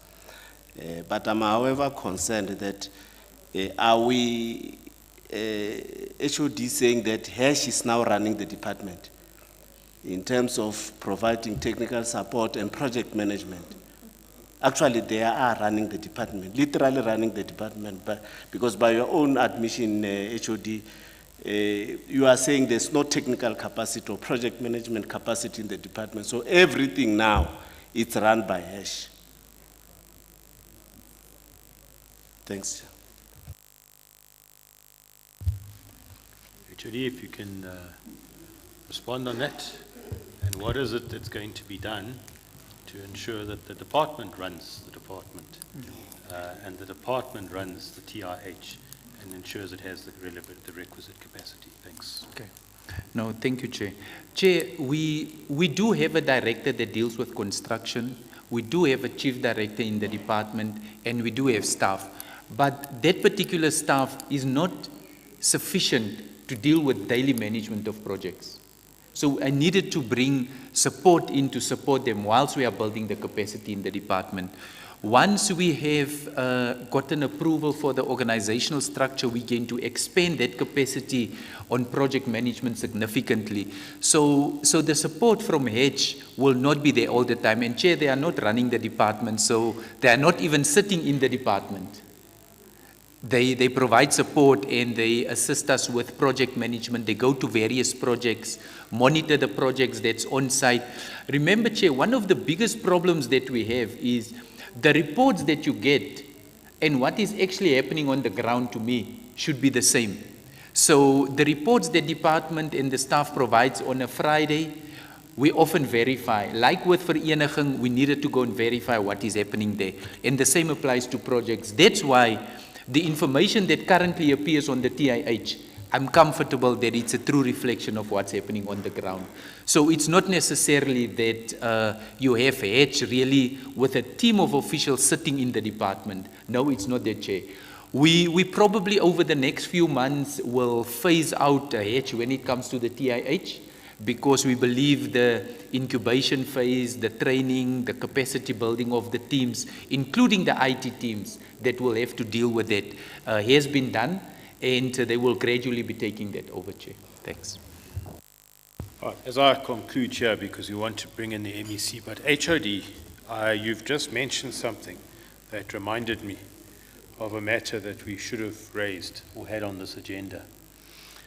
And that relates to the Vereniging taxi rank and the oversight visit that we undertook to the temporary rank facility. And it was part of our report that we tabled in the House, where we asked the department to respond. We gave a particular time frame. But about a week and a half, 2 weeks ago, some of us in this committee are members of the Human Settlements and Cocta Portfolio Committee. And we were in Citybang in Vereniging. One of the members, not on a mandate from the Portfolio Committee, but decided to take a drive there. Because the indication we've been getting is that work has been done on that interim taxi rank. And he went to have a look, that member went to have a look at the ablution facilities. I just wanted to raise, nothing's happened since our visit there. We've got some photographs. And we would want an update, not today, but we would want an update as to exactly what's happened. We've been told that those floodlights are working, but the problem is none of us have been able to go there at night to physically see the floodlights working. So it was just something that reminded me of that we needed to raise. If we can get an update, what's happening with those ablution facilities, when will they be repaired and put into a condition that's conducive for both the taxi operators that work out of there and commuters to use in a clean, safe and friendly environment. So you don't have to respond now, but if we could get some feedback in our next portfolio committee, it would be appreciated. Honourable members, the MEC has joined us online on the virtual link. MEC, are you there? Yes, Chair, can I speak? Yes, I'm sir. here. Yes, good afternoon, MEC. I don't know if you're able to switch on your camera, if we can see you, but we can hear you. MEC Mamabolo, the MEC for Roads and Transport in Gauteng. Welcome, MEC, for joining us through the virtual link. We are here in Magaliesburg, in the Magaliesburg Community Hall, probably about 100 meters from where you and I and others were late last year, or earlier in the middle of the second half of last year, when a large section of the main road running through Magaliesburg had been dug up and reconstructed. So that's where we are. We have a hall that's full of stakeholders, community members that have come to see the portfolio committee doing its work, and just now we'll be getting them involved and opening up for them to raise questions, etc. So I thought I should just set the scene as to where we are. So welcome, MEC, and I think at this stage we would want to allow you to come in and join and just maybe say a few words, but also I know that you wanted to talk on the recently launched Fix GP app that enables people, members of the public, to report on potholes on provincial roads. I also am not sure, you might want to just say something in relation to the approved Gautrain expansion plan for phase 1. That's been recently, in fact last week, was published in the Gazette. But let me hand over to you, MEC. Outside of those two items, the only other item that we have is just a brief presentation on the role and responsibility of the Krugersdorp Regional PCO, which focuses on Magaliesburg City, and then thereafter we're going to open up to the stakeholders that are here for interaction with them. But MEC, on that note, thank you for joining us, and let me hand over to you. Thank you, MEC. No, thank you very much, Honorable Chair and honorable members. I hear you want to see me and see if it's me. It can't be anyone. Certainly not. But just to optimize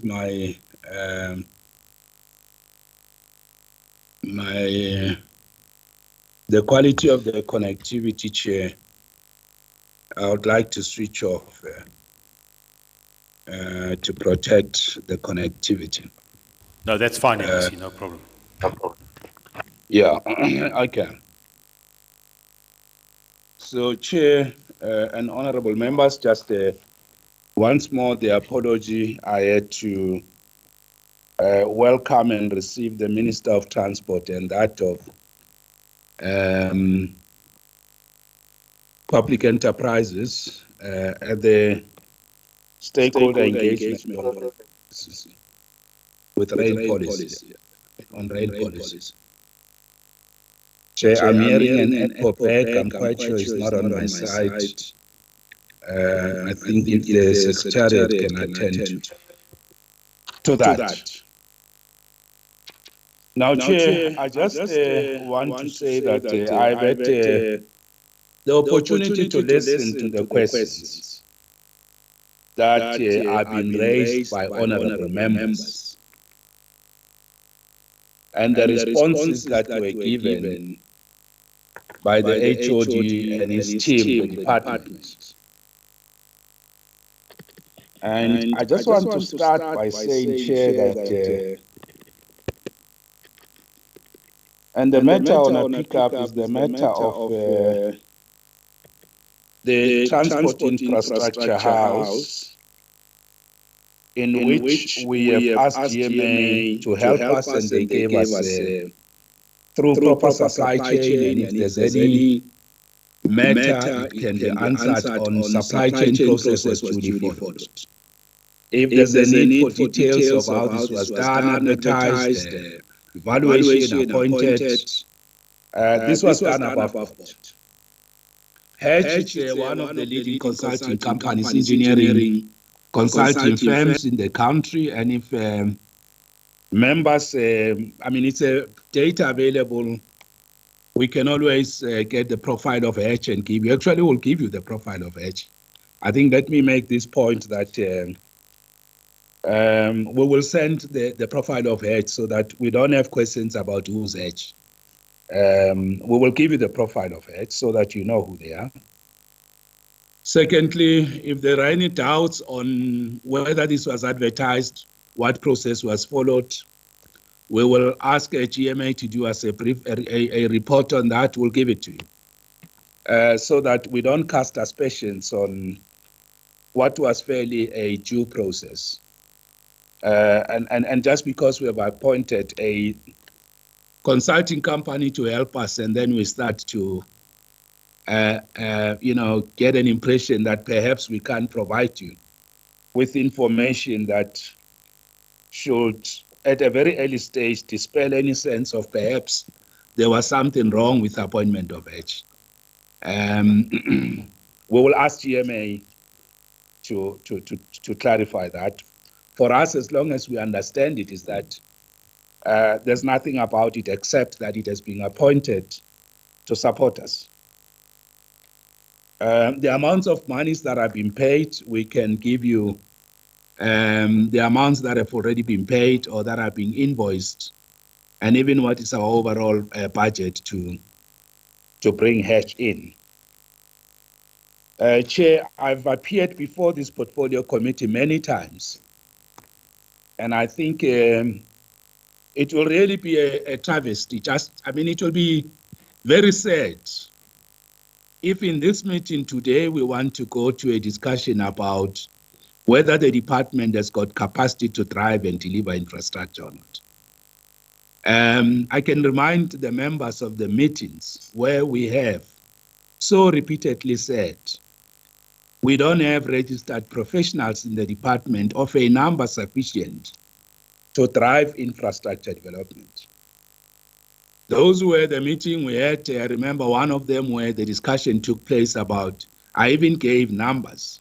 How many registered professionals do we have in the department? When there was a visit to GFLIT in one of the meetings when Honorable Takida was still the chair, we are on record, Chair, having very upfront said there's lack of capacity in the department to deliver and drive major infrastructure projects. We even said we don't have a registered project manager in the built and construction environment. So the issues of lack of capacity in the department to deliver infrastructure was never in question. And I'm getting a sense that it will seem as if we never raised that issue. The reason why we sought external capacity, we have always reported on this, that we sought external capacity to support the delivery of infrastructure. We have said infrastructure is so important in the short and long run to drive the economy. We can't leave it to chance. We have said that loud and clear. In our smart mobility document, we did say transport infrastructure and transport in general is the catalyst for economic drive. We did say that. And therefore, we needed external help to assist us to drive this. This matter, we have placed it on record many times. I think in every engagement we have had, we have said so. When we met at in and around the casino, this portfolio committee even said to us, many of the challenges you have, you shouldn't be having them when you have got capacity at GMA to help you. And today we are reporting that, yes, of course, we did go to GMA even way before that to say source in capacity for us to drive a PMO. And I'm not sure, Chair, if today there should be any issue about the capacity we have sourced. I think the issue for me, the debate, I thought will move to, are we getting value for money? Because from where I stand, we have passed that stage, whether we need capacity or not. And I think Honorable Mabunda has already said, and yourself, Chair, that although we are seeing progress in a number of areas, and I can also give you data that point out to that. So there's no doubt about that issue, that progress is, and it's not like Hatch has been with us for a long time. Hatch effectively started with us early this year. It's not like they've had 3 years already in the department. And if I'm not mistaken, we have signed an agreement with them that will ensure that we don't terminate them and collapse. I mean, I know what HOD is saying, but we have to keep Hatch to the extent that we need them, for as long as we still lack the required capacity, because if we terminate them and then there's lack of capacity and collapse, that's going to cause problems. So, Chair, I just wanted to embed this point that I think for me the discussion should be about are we seeing change or not? And for us, there's massive change and progress that we have made. The second point I want to raise is this issue of capacity in the department. I thought HOD and the team will report that we are recruiting a huge number of registered professionals. Of course, not so many of them, but those who are on the verge of qualifying. We are bringing these people in the department, and I've listened to what HOD is saying. But we actually, for me, the HOD, I think, should have almost indicated that either these people are starting, in my timeline should have started, should be in the department already. I have reported to this committee, we have issued adverts in the public to recruit our own internal capability until there was a team at DID of about 54, few of them already registered, some of them not yet, that we have recruited into the department because DID felt that they were not going to move forward with them. These are some of them highly professional people, some of them on the verge of getting their qualifications. I'm not sure how many exactly will come, but the number is quite massive, almost between 40 and 50 that I'm aware of. We have engaged and are on the verge of coming into the department. So this issue of having internal capacity, we have made huge progress on it, in the sense that human bodies are coming. And if we were to break capacity, capacity for me, and I'm not sure about the committee, will mean human resources. But it's not only human resources alone. Specialists in the built environment, construction environment, with project management capabilities, over and above specialists in different specific disciplines in the industry. But what we need are project managers. And I will check why these people have not yet started, because I know we had said the end of May as the period within which we should have completed bringing them into the department as candidates, and of course some of them as registered project managers. So this issue called internal capacity, we are working on it, we are tying it up, we are finalizing it. And we will soon say to you how many people we have brought into the department. It's just, I still need to get a report in our weekly Monday meetings about have these people started. So this issue of capacity, we are working on it. The other capacity is IT systems. We are working on this issue already, Chair. We have our dashboards. We have presented, I think to some of the members, not sure how many were there, the digital platforms that we have created. Chair, we have spoken about digitalizing the project readiness metrics, which is a delivery process. We have spoken about business intelligence dashboards, which GMA has helped us to design. They are working already. We know how many projects we have, what is their status. I hear, Chair, you want the list of all projects. In actual fact, one simple thing we can do, in addition to replying and giving you information and reports about all projects, we can make it easy for you, arrange with our IT, give your researchers access to the dashboard, so that every day you can see all projects we have, what is the latest update on all of them, I, as the MEC, I've got access to the dashboard through a license. I can see how many projects we have in total. Maybe we must give you that so that every day you can see what is the total portfolio we are running, in addition to giving you a full report in a meeting like this. I think this is a commitment I am making, that we must give you access to our dashboard, so that when you do oversight function, you can actually see what is the total number of projects we are running, what is the status of each. So that is part of the capacity we are building. The other issue that I thought should have been clarified is the compliance office as a capability in the transport infrastructure house, which is a legal technical capacity to enforce contracts. Because as we have said, and we are on record, our legal services unit and department does not have capacity to enforce the contracts that we have. We are reinforcing it with the project compliance office. This is a capacity that we have brought in so that all contracts can be complied with. We have spoken to that capability.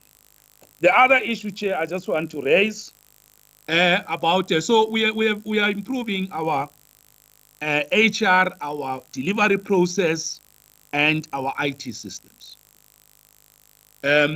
So the other issue that I just want to talk about, it's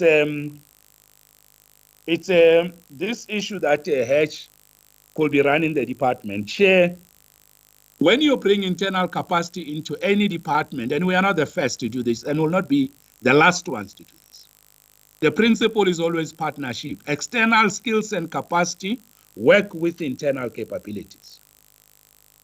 So there can't be any issue that Hatch is running the department. Hatch are consultants.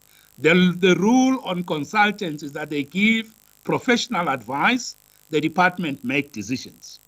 There's no consultant making decisions for us. They give us their professional advice and expertise, we make the decisions, including appointing them. That was our decision. So it can't be that when we bring capacity, they are running the department for us. Chair, in the delivery model of the department, we appoint PSPs to monitor contractors on our behalf. Our project managers still have a role. We can't say in building a road, our consultants, PSPs, have taken over the department. The project manager still has a role to play. The project manager of the department still make decisions. Those are doing on the skills and capabilities we don't have. Decision making is with us. The other issue, Chair, I just want to clarify quickly is that, so the consulting role of Hatch, of our PSPs and the contractors that we have, they are our service providers. They have contracts of performance. Even the law firm that is running the compliance office is a service provider. We make the decisions. The other issue, Chair, I just want to add is the issue of the encroachments into our properties. Chair, I'm on record having said that the department concluded a tender to put a contractor on site to do the 2 roads in Mamelodi. And I have said very clearly that if I had introduced the readiness metrics at that time, it would have said to them, the road is not ready to start construction because you have things that impedes work to start. One of them is encroachment, residential and business.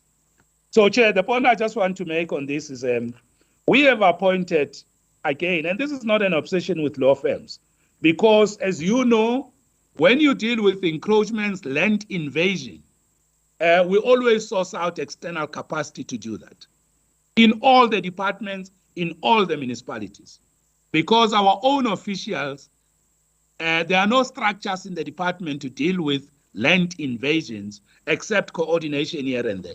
But the internal capacity across the rest of government is very low to go and be dealing with encroachments outside. So we have already appointed a legal firm to help us with how to negotiate, give notices, engage people legally on their rights, protect the vulnerable, if we have to get an eviction order. There are also businesses that have enclosed the land. Big businesses, some of them big monopolies in the retail space.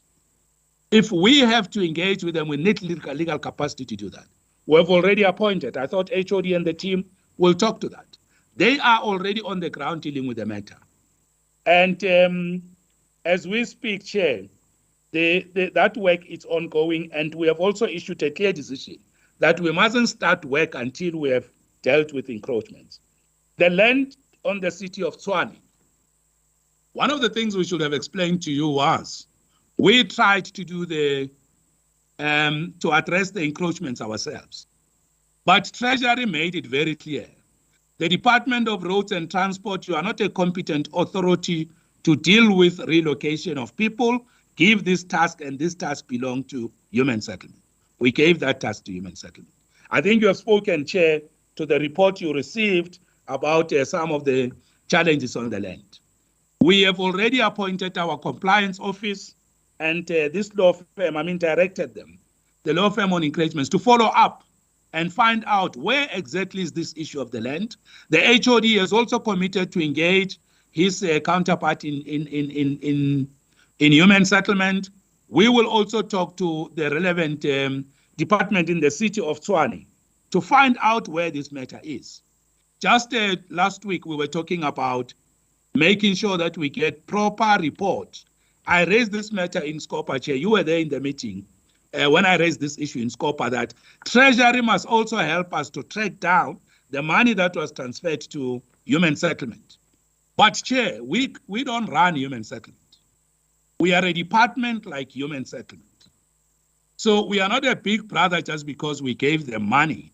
All we can do is to follow government processes to check how far are they, when will they complete, and so with the city of Tshwane. We are doing exactly that to check with them. The committee must give us an opportunity to complete those checks. We will come back to you. I did say to Treasury, they must go and rethink this issue, whether with hindsight, was it not a wrong decision they made, because we're also equally an infrastructure department. So we will check this issue of where are we with the issue of land by human settlement. And of course, we have got to respect them as departments. All we can do is to ask and check how far they are and talk to them to speed up the process.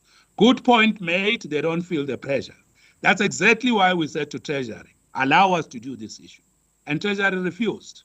But we will have to go, and maybe this is the right opportunity to say to Treasury, next time moving forward, allow us as an infrastructure department to work with those departments, but with us leading to deal with these issues. Because I guess whilst they have a mandate to deal with human settlements, but we're equally an infrastructure department. That's a matter we can look at moving forward. The last point I want to speak to, Chair, is the DLTCs with respect to license renewals.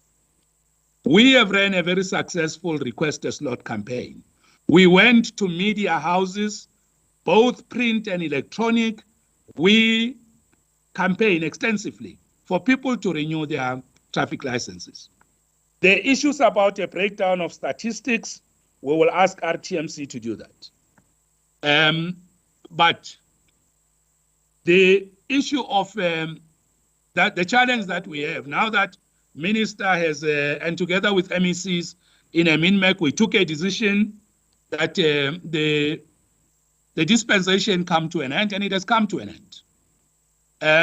Where we are now, Chair, is we are in the province worried about the number of people who are not renewing their driver licenses.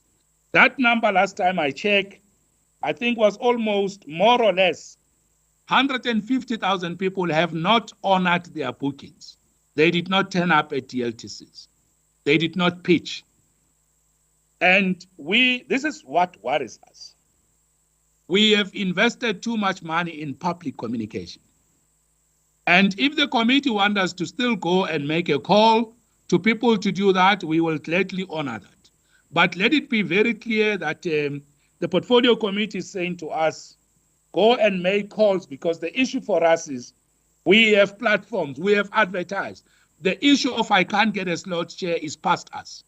The request a slot campaign and the platforms it has created, for us, they are working well. The big issue we have is people are not responding. Do we have efficient DLTCs? Not yet. That is why we have announced, and Minister said so, and I've said so publicly as well, that we are going to introduce the smart enrollment systems in the front office to replace the old machines so that we can be efficient and effective. We have said the number of DLTs we have are not enough. That's why in 2 weeks' time or so, we will be unveiling the DLTC, first of its kind at Gautrain Station in Centurion. It will be followed by the other one once it's completed. So the issues of the end, of course, we are going to make sure all DLTCs have got good equipment and machinery so that they can work efficient and effectively. I just wanted to clear those issues, Chair. The last point is just in passing to say, we have dealt with the issue of, we have announced our app, which in 2 days after it was announced for road maintenance, it attracted about 3,000 responses in 2 days. That tells you this is the first of its kind. And I must also correct that there's no government department that I'm aware of, municipality, province, that has an app for service delivery. The one in the city of Joburg, it's a private sector app put together by Discovery and Dial Direct. It's not a government app. We are the first to put a government app. More than 3,000, when I checked in the last 2 days, have already responded to the app. That tells you what we have done was spot on and correct because the response of the people is saying so. So, Chair, as far as I am concerned, and just on this weekend DLTC, we have already appointed a PSP to start packaging the tender documents. That PSP is appointed and will be starting very soon. The weekend takes Vereniging taxi rank. I'm not sure about the work that somebody would have said it's been done. What we reported and what I recall is we said we have appointed GMA as our implementing agent. The second part, we said GMA is preparing a business case.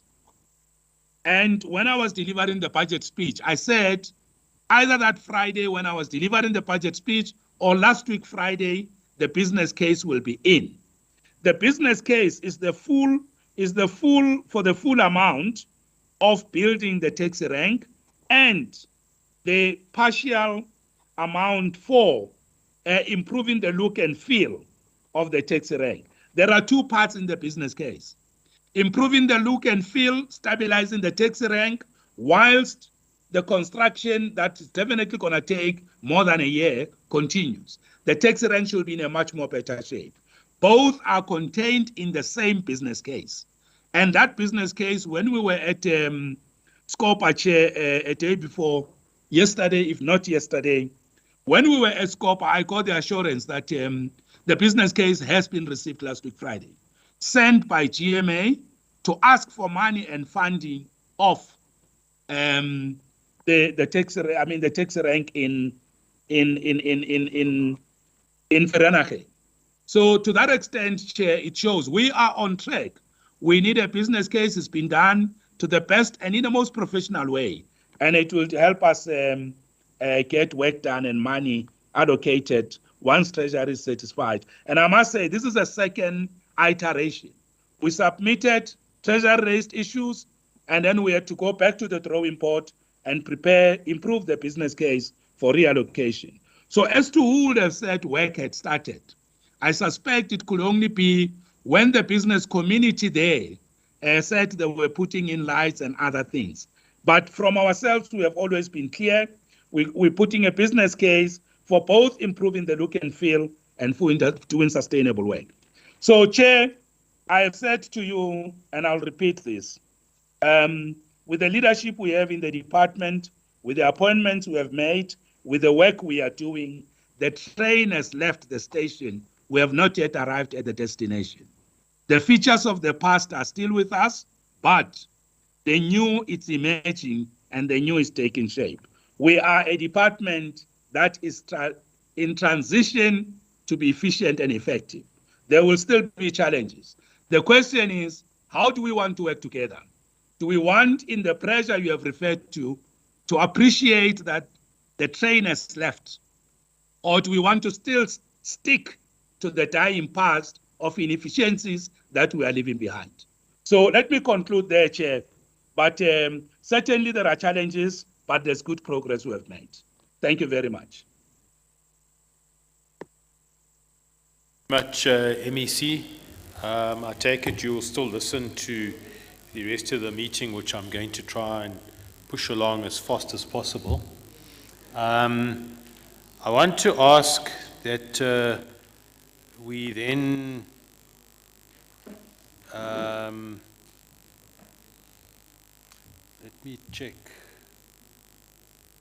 with members. No, but the MEC is not going to hear us, I don't think. I don't think he will hear us. Okay? Okay. No, Chair, I'm here. I'm here. You can hear us when we talk from the side. Yes, very well. Okay. Very well, I'm here. All right. No, that's fine. Let's do this, members. Let's take the presentation on the role of the Krugersdorp Regional Office. If we can deal with that. And then very briefly, I don't know how long for GMA, who's going to talk on this expansion of the Gautrain, but I know it's it's quite a long presentation we've been given. Okay, so it'll be very short, because it's just a very brief update. We will spend more time in another portfolio committee to go into real detail, but it's just a high level. What does the announcement, the publication in the Gazette mean? And then we'll come to the app, which I think is important. And it's an app that allows us to report on potholes on provincial roads.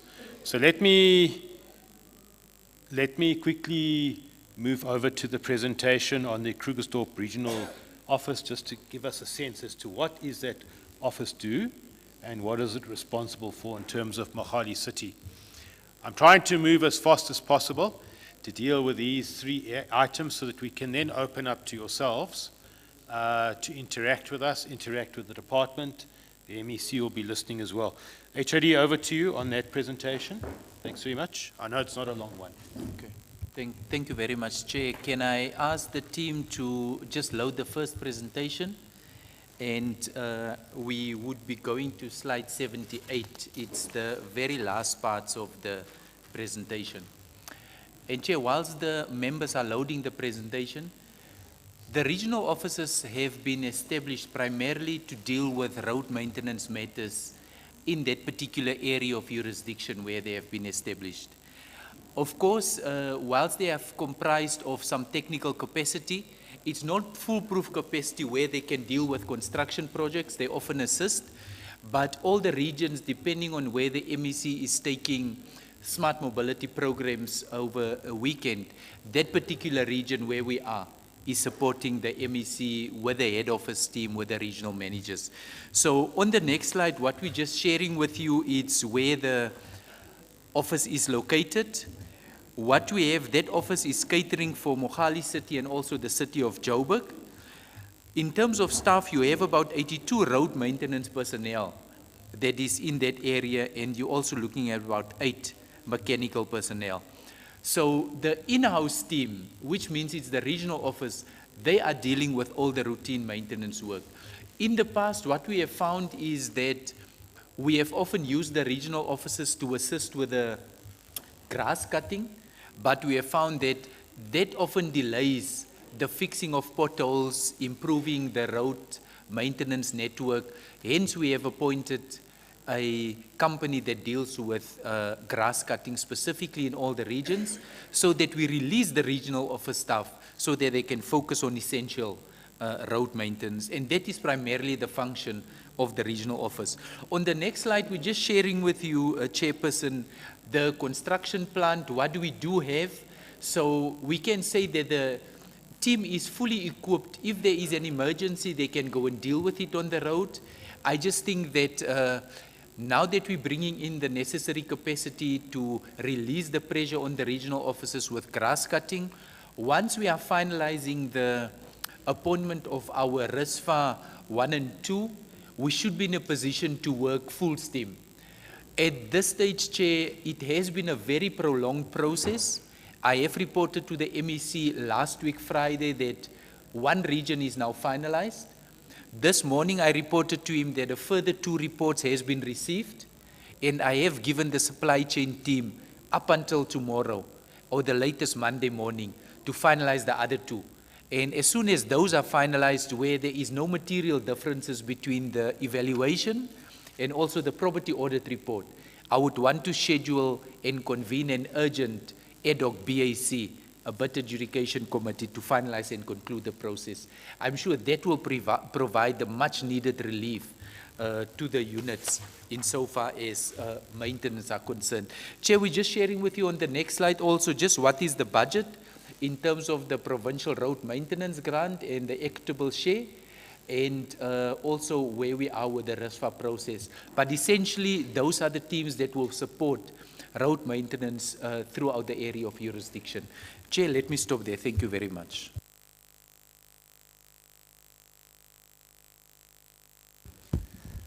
No, thank you. Thank you very much. It's a very short presentation. I don't know if any members want to raise anything around. What's wrong? I don't know if members would want to raise anything on that, on the role of the officer. We fine. I just want to indicate that recently recently I had forwarded a list of roads in the Makgadi City area to the office of the MEC, to raising the fact that these roads need maintenance, potholes, etc. And I must say that when this morning I was advised that already there's work taking place on some of these roads, but let me list the roads that were highlighted where there are potholes. It's the R400 running past Maropeng, the R24 Krugersdorp past Magaliesburg towards Rustenburg, the R509 towards Costa, the R563 from Hekpoort towards the R24, the R560 from Hekpoort towards the R24, P123 in Hekpoort, M5 in Muldersdrift, and the R114 in Muldersdrift.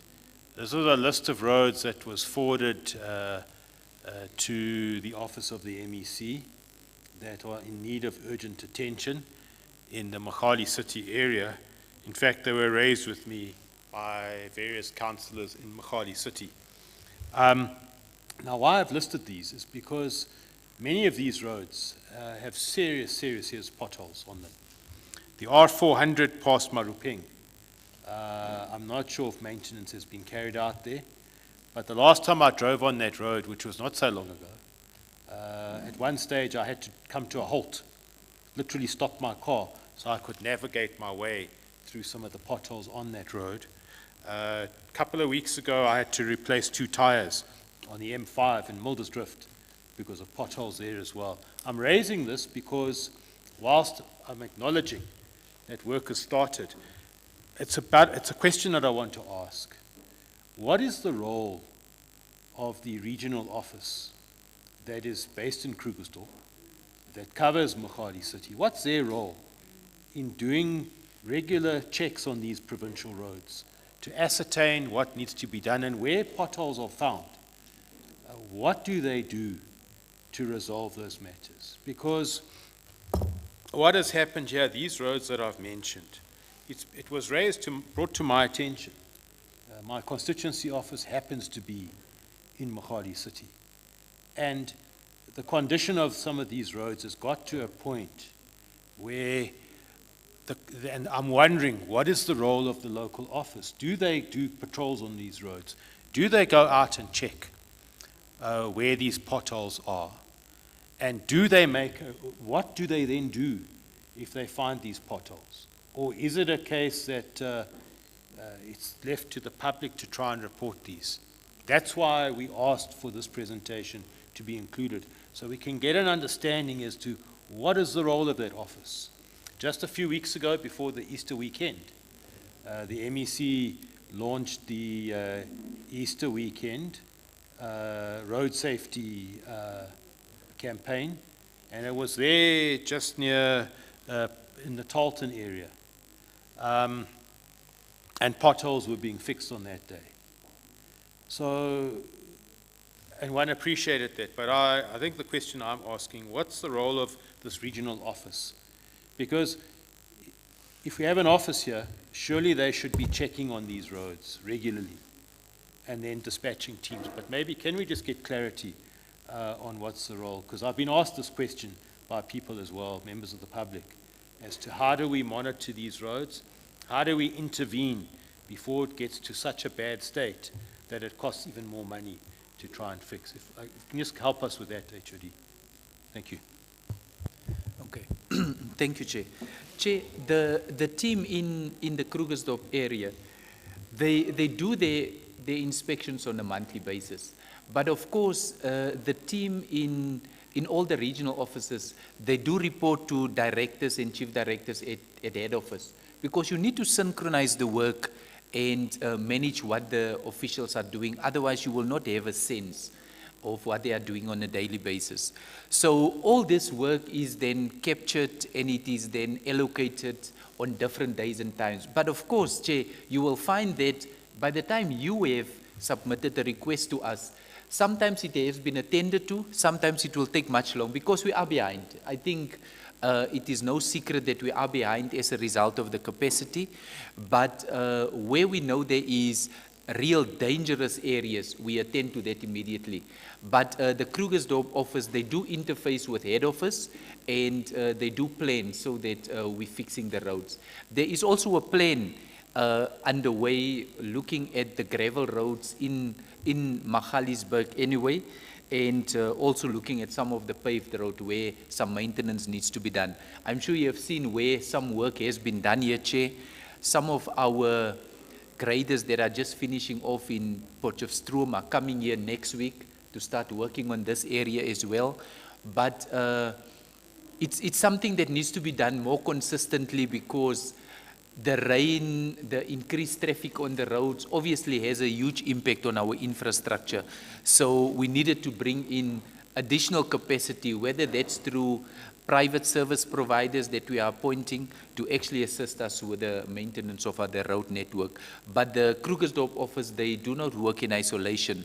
They do work in collaboration with the head office, and they work under the leadership of the DDG that's responsible for roads, Chair. Yeah, no, thanks very much for that, HOD. I want to ask, I really would want to ask that the department, perhaps through the office of the MEC, that the department looks into what work is being done by this Krugersdorp office, because I can tell you my experience on the R400 when I drove on there not so long ago. I couldn't drive through that road. How do we expect the public to drive through that road? And I still want to submit that the impression I've got while driving around Magadi City on provincial roads is that nobody's checking these roads. And if they are checking, they are taking a long time to do anything about it. So all I think we need to do, we ask, is that could really have a look at what is this office doing, and are they actually checking these roads? Because some of these roads are in a condition that they should never have been allowed to get into. Yes, we accept that potholes happen. We do accept that. But some of them are in such a state that I don't know whether they actually check these roads. So that's, I think, what we would want to ask. And if there's a way we can just get feedback as a portfolio committee, that's all we would want to ask. No, thank you very much. Maybe just moving very quickly on to the app and the Fix GP app, I think it is called. Could we just have a look at that? Could you take us through briefly on that? And we can indicate as well to members of the public that, MEC? Yeah, please allow me to join you on this issue that you are raising. Please, just 1 minute. I won't be long this time. I promise you. Just quickly, the issue you are raising about the efficiency and effectiveness and impact of our teams is a matter I share with you, and I agree with you that that matter needs to be looked into. Two issues are important there. What are we doing about these offices for maintenance? Well, I work with them during weekends. I can see what they do, but I'm still not satisfied with the work they do during the week. We have now rolled out, and we are, I don't know whether, you know, the information I got, it's still need to be verified. We have, with CSIR, created what we call site reporting tool. I don't know if HOD reported about that. The maintenance team and the contractors are expected to report daily about the work they are doing. Where are they every day? What are they doing? Contractors that are building roads for us and the maintenance team that are maintaining roads for us, they are using almost the same technology designed by CSIR. We call it a site reporting tool, daily activities. So I share with you that issue. The issue that I said I needed to verify was, when I checked why they have not started reporting on that tool, because they've been trained on it, I was told that the IT team is still finalizing the smartphones to give to the regional teams to report daily. So, but from where I am, if they have not been bought those smartphones for daily reporting of the activities, I'll then check with HOD why this is delaying. We'll deal with it in-house. But they've been trained, because I'm worried exactly about that. The last point is that, as you know, we just had a meeting with CSIR on Monday. We are also strengthening our laboratory for quality assurance.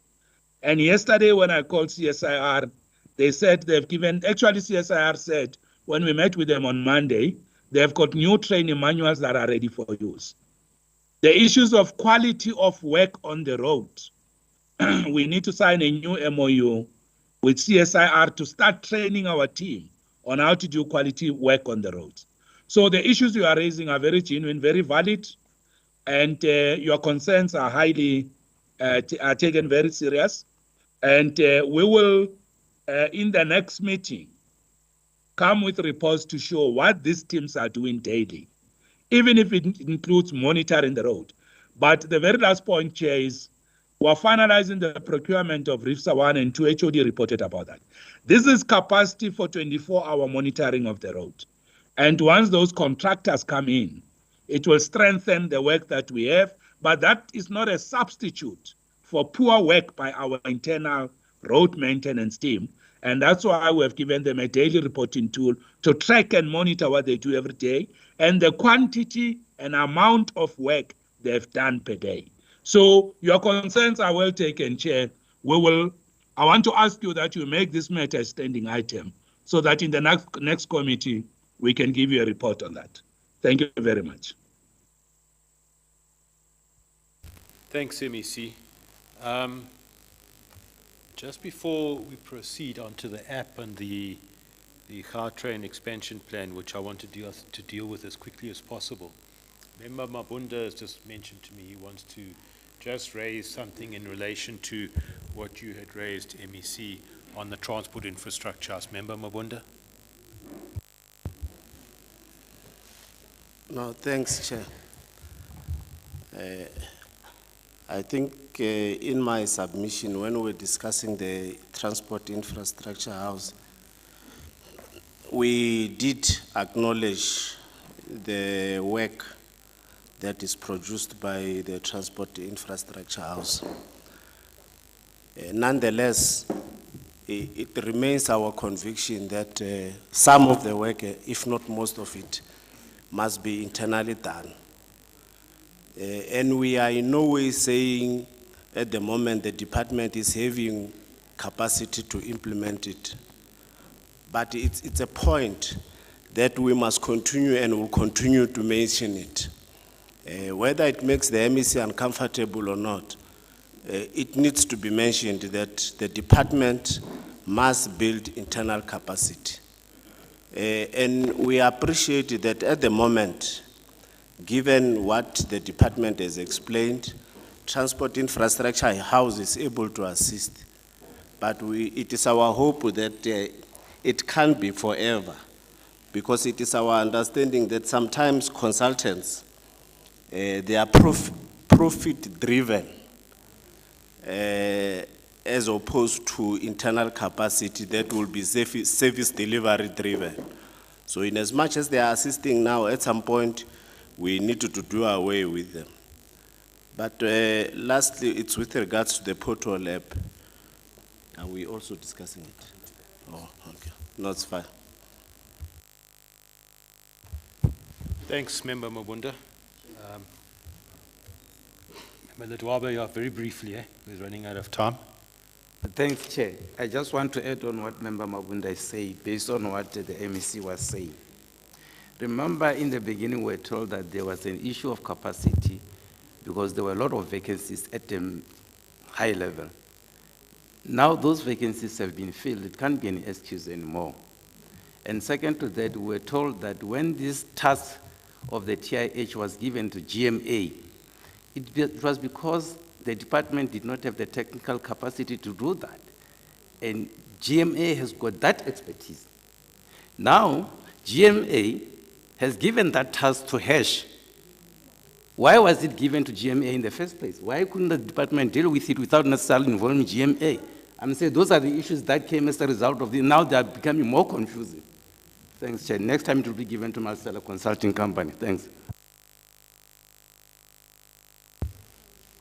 Thanks, Member Ledwaba. I think what we'll do at the end, I'll let the MEC come in, just once we've taken questions, etc., from the public as well that are here with us. HOD, do you want to just take us very briefly on this new app that's been launched and explain to us here how we can find it, where do we find it, how do we download it, very briefly how it works. If I can give you 10 minutes, is that all right? We'll do it less. Less than that, thank you. Chairperson, thank you very much. Chair, can we go to the very first presentation, and it's the very first few slides, because in accordance with the program, we were supposed to start with the app, hence it is the very first few slides. So if they load the presentation, we can go to slide 4. And Chair, it was public knowledge that MEC pronounced that we need to deal with the issue of road maintenance, particularly the fixing of potholes in a much more efficient way. And we need to record how we're dealing with it and the inefficiency in which we deal with such fixing of pothole apps. So in terms of that, Chair, we have then, in collaboration with the CSIR as our partner, identified the need to do this, and we have established an app for this particular purpose. And what it does, it will give the public an opportunity to download the app, and once download the app, it can take you through a process where you can report a pothole, you can take a photo of it, and it can then be submitted. So if you go on to the next slide, as MEC has also indicated, over the last few days, the app has been downloaded. HOD, just hold on, please. 3,000. Is the team loading this, uploading this, because nobody can see? Is it showing on the screens in front? It's not. No. It's the very first presentation that we dealt with, and it's the long one, and it's There we are. There we are. that's exactly where we are. So Chair, we know what you do is you need to download the app from the Google Play Store. I know some of the people that has Android devices like Apple. Apple has a very long approval process.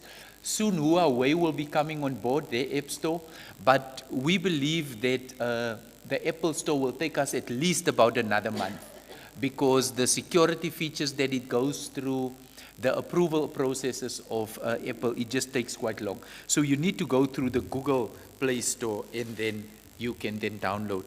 On the next slide, what we just show you, we say to you, it's Pothole Fix GP, and it's one word. So you need to make sure that it's like that. And then if you open it, there is a few apps, because even on Saturday I struggle to find it, but you need to say, when you open it, it should show you that it's proudly brought to you by Gauteng Province.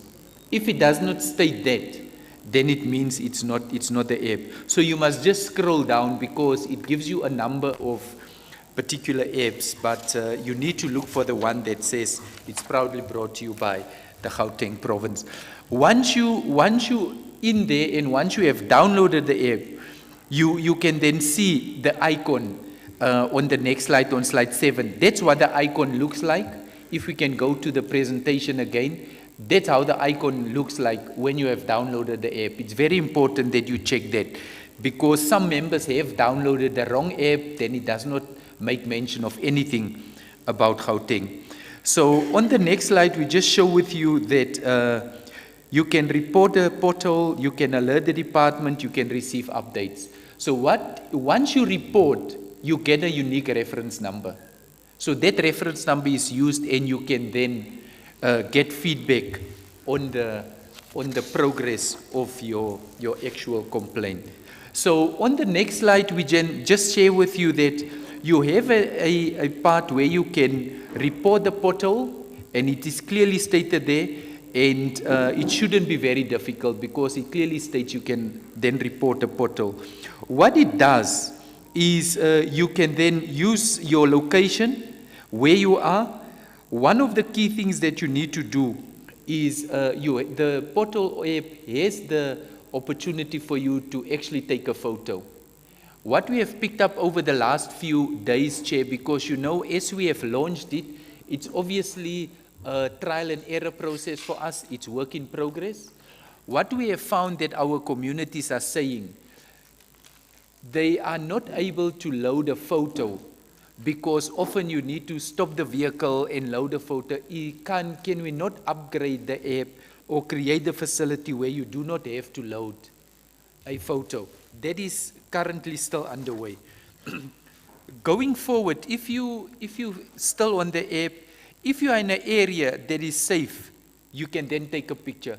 But it gives you a challenge where if you don't take a photo, and then you cannot submit. So we just want to attach that particular part where you don't need to add a photo, and then it can be submitted. The next slide just tell you the size of the actual portal, because we have demonstrated that in terms of the vehicle size of a tire. If it's half the size, if you take half the size of a tire, will it fit in a portal? If it's a full tire, if it's more than one, if it's more than two, just to show you how big the portal is, and it will give us a sense of the size of the portal.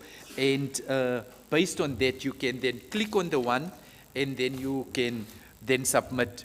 You will then receive a unique reference number once the system tells you that you have submitted your request for a portal to be fixed, and then you can then take a screenshot of the unique reference number, and you can also use that reference number once you go onto the app again to check whether there has been any progress with the fixing of that portal. So, Chairperson, that's the report on the portal app. It is working. MEC even pronounced that 3,000 times has the app been downloaded. We are monitoring that on a daily basis. I think the biggest work for us now is we need to create efficiency in dealing with the operations in fixing portals. Chair, let me stop there. I think that concludes the presentation. Thank you very much. I see people, I think people were downloading the app. I've downloaded it onto my phone, and certainly will be seeing how it works. But just check from any members, any questions, anything anybody wants to raise. Member Nell? Yeah, just two things with regards to the app. The first one, this is obviously for the provincial department, and I think it needs some information in it just to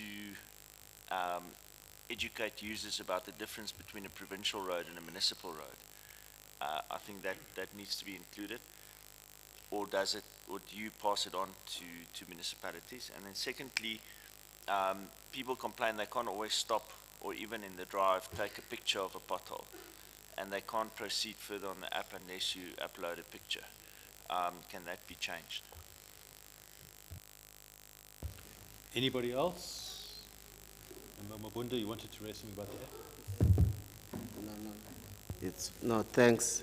I wanted to say, after you have logged in the complaint through the app or the portal through the app, what is the expected turnaround time that we can fix or will get the portal resolved so that as and when we educate the public, we give them the reasonable expectation in terms of the resolution of the portal? Thanks. Anybody else? I think I've been covered by Member Mabunda. So HOD, over to you. But let me just say this, if I can say this, that, I mean, I think this is really a step in the right direction.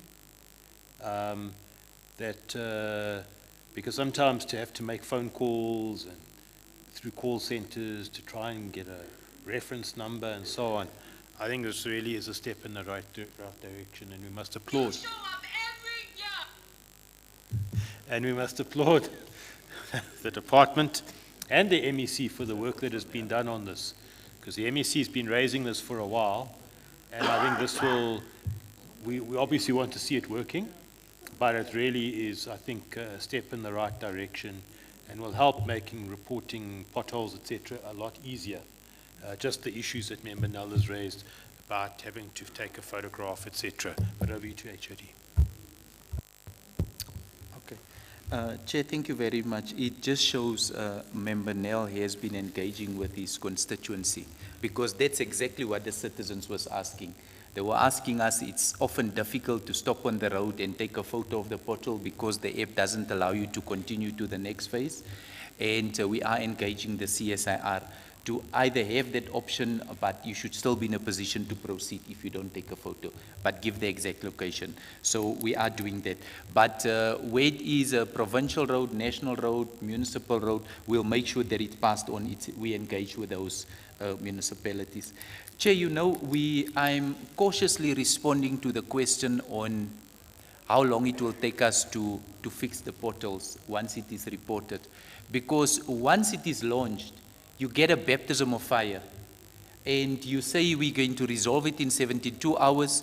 You'll often find with 3,000 calls over a period of 3 days, you're not even going to resolve it in 72 hours. You start, some of them will be done within 72 hours, some of them will be later. I think what we'll have to do, that is our time frames that we want to resolve portals, but as we're moving ahead, we want to further improve. But I'm just cautiously saying to the committee, let's allow us time, because the first month at least, or 3 months, we're going to have a baptism of fire with all the calls, and we will have to find a way to attend to all those calls within the required time frames. But we're planning to review some of those as the department becomes more and more efficient, Chair. Thank you. Thanks, HOD, but just a comment I'd want to make. Whilst we applaud and we think that this app will go a long way, but one would have expected that consideration would have been given to the fact that you would have expected an avalanche, if I can call it that, of reports coming in, and that you would have ensured that there's adequate capacity to deal with those reports coming in as quickly as possible. So maybe not here, but I think the Portfolio Committee needs an update as to, because it's one thing to have an app, but if you're not going to be able to have a quick turnaround time or a fast enough turnaround time, then you'll find people will be reluctant to use the app as well. So I think that's something that you need to look into and come back to the Portfolio Committee on. There needs to be timeframes on which we ourselves can measure yourselves as well, because we need to measure that, and we need to be able to establish from our side whether we think it's effective and whether the turnaround time is quick enough or not. But I think let's give it a chance.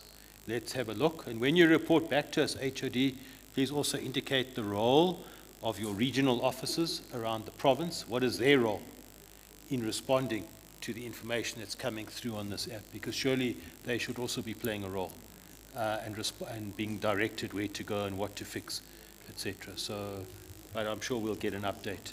We'll put it on the committee program for that.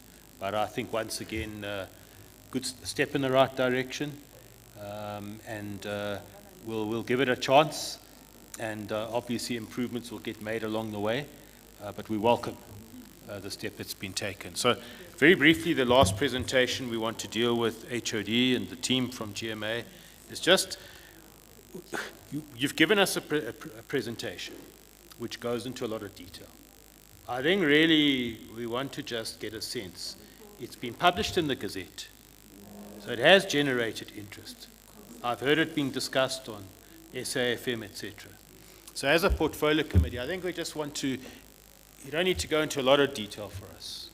We've had discussions before on the expansion with GMA, but now that it's in the Gazette, what does that mean? And having been published last week in the Gazette, what does that mean? How long do we anticipate before we see the first shovel in the ground, if I can put it that way? So that, I think really that's the sense that we want. If we think we need more detail, we'll deal with it in a different committee meeting. This was really just to get a sense as to what is this about, what does it mean? Over to you. Thanks very much. Can I give you 10 minutes? Fine. Cool. Thank you. Yeah. If you could load the presentation, the one on the feasibility study, but let me just start talking. So in terms of the feasibility study in itself, it is part of the Integrated Transport Master Plan for the 25 year. So when you think about the ITMP 25, the feasibility itself is captured in there as the ability for us to be able to look at the network extensions as part of the overall backbone of what do they call it, of the transport in the whole of Gauteng. Now, in 2016, what we did, we carried out a feasibility study as per the PPP process, and that determined sort of the general location of the route and the stations themselves. But what happens beyond that is that once we have gone past the sort of notional points at which the route must go, then there's a legislative process that sits within the GTIA, the Gauteng Transport Infrastructure Act. And that enables the following things to happen. So the first step is for us to be able to define a future rail reserve. And that future rail reserve, then it's a 400 meter wide land corridor, which the rail reserve will be located in. It enables the MEC to have the rights over the land use and the change within that corridor. It prevents land speculation over the land, and also it's the basis for which the preliminary design, the detailed preliminary design then occurs. It says within this strip of 400 of land, this is where the whole thing. So the process in itself has probably about 11 steps, because it's the MEC's process. As the GTIA says, it says the MEC may cause a route determination to occur. So he then triggers the process. We have undertook it as the GMA, as what do they call it, as a process. And then we look at the alignment, we look at the environmental investigation, we look at stakeholder engagement. So the initial bit that you were seeing in the media and everything else was the initial stakeholder engagement. But these stakeholders are determined in terms of ranking and everything else. And then the MEC considers the initial report that is brought to him. And then from then onwards, he then either appoints a commission to be able to look at this, or ask for a legal opinion of any sort whether this has been undertaken properly. And then from then onwards, we publish the route. And then once we've published the route, then the public inquiry time expires, and then the MEC then considers the second report. Now, what the MEC was doing now is he had considered the second report and was now gazetting the 400 meter strip of route to then say this is the area within which, what do they call it, within which the route will occur. The route we're talking about is the one for phase one, which starts in Marlborough, goes through Sandton, goes through Randburg, and then ultimately to which is the green part of, what do they call it, of that network. If you go further on to what do they call it, you will see that some of the areas are grayed out, and you can clearly see the green part of the network itself. What has been considered in order they call it in route determination of phase one Or in essence, in terms of regarding that, we started the process in 2018, and then the options were laid in front of the MEC in 2019, and then the environmental investigation was also completed in 2019. The stakeholder consultation started in 2019 and were concluded in 2021. And then the recommended route was given to the MEC in December, and then it was taken to EXCO in March 2022, and then ultimately, in order to call it in May, which is what the MEC was doing, then the route was then determined as such. The issues of what they call it of the stakeholder consultation, it went into the Sowetan on the 9th, the Star, the Beeld, the Randburg Sun, the Sandton Chronicles, and the GMO website where it still lies even now. And then the stakeholders that were consulted were the Provincial Exco, Sandral, Rand Water, Telkom, Eskom, Johannesburg Roads Agency, City Power, Johannesburg Water, and City of Johannesburg as a whole. And the route is in the, what do they call it, is in the presentation in itself. And then you have to consider risk, Chair. The issue of risk in itself is whether you may have a legal or a non-legal challenge to the process. And the mitigation is the process. It's either the MEC determines whether the risk is valid at that point in time, or it can be dealt with in what they call it, as part of the feasibility itself. And in this process, we've determined that it can be dealt with as part of the feasibility itself. And we have looked at the environmental impact, the total cost of the system, the land affected, the social impact. So if there are homes that are to be demolished, we would have to worry about that. The economic impact, the station location. The station location is one of those things that took a long time, Chair, because we had to discuss with municipalities on where is the best fit for us to place a station.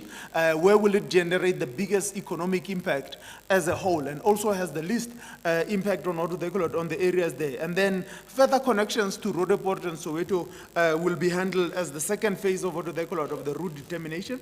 And then we will also look at the line going back towards Four Ways and back to the deep slot area and connecting back into Samran.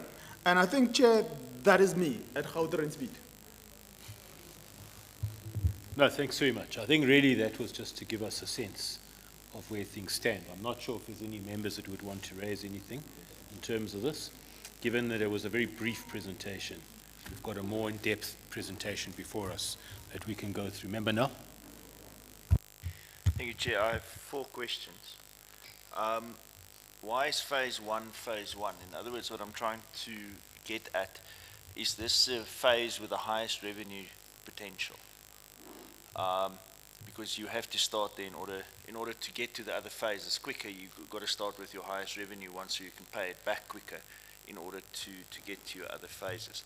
So is this one going to be the highest revenue generator of all the, I think, 4 or 5 phases? Secondly, in terms of your revenue model, we know we got it wrong with the first Gautrain, because we expected short trips, but in the end it became a long trip or a medium trip system. Have you investigated passenger behavior for this line? Is it going to be short trips? Is it going to be long trips? It seems to me it's going to be Little Falls to Sandton, the same as Pretoria to Sandton kind of thing, if it's going to repeat itself. Thirdly, the option that you're going for is obviously the most expensive option because it includes tunneling. But can you just maybe give me an indication of the level of expropriation that needs to take place? How much government land is involved in the corridor and how much private land is involved in the corridor? And then lastly, why is there work between Sandton and Marlborough included in this phase? Are we, what are you going to do and why?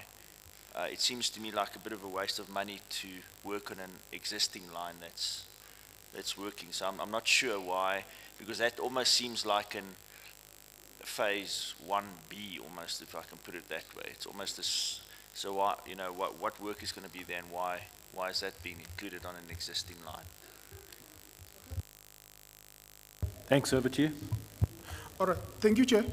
Why phase one? So the PPP process in itself, Member Nell, requires that a project to be determined to be feasible, it must show demand. And in terms of what they call it, the modeling, this was the line that was showing the highest demand.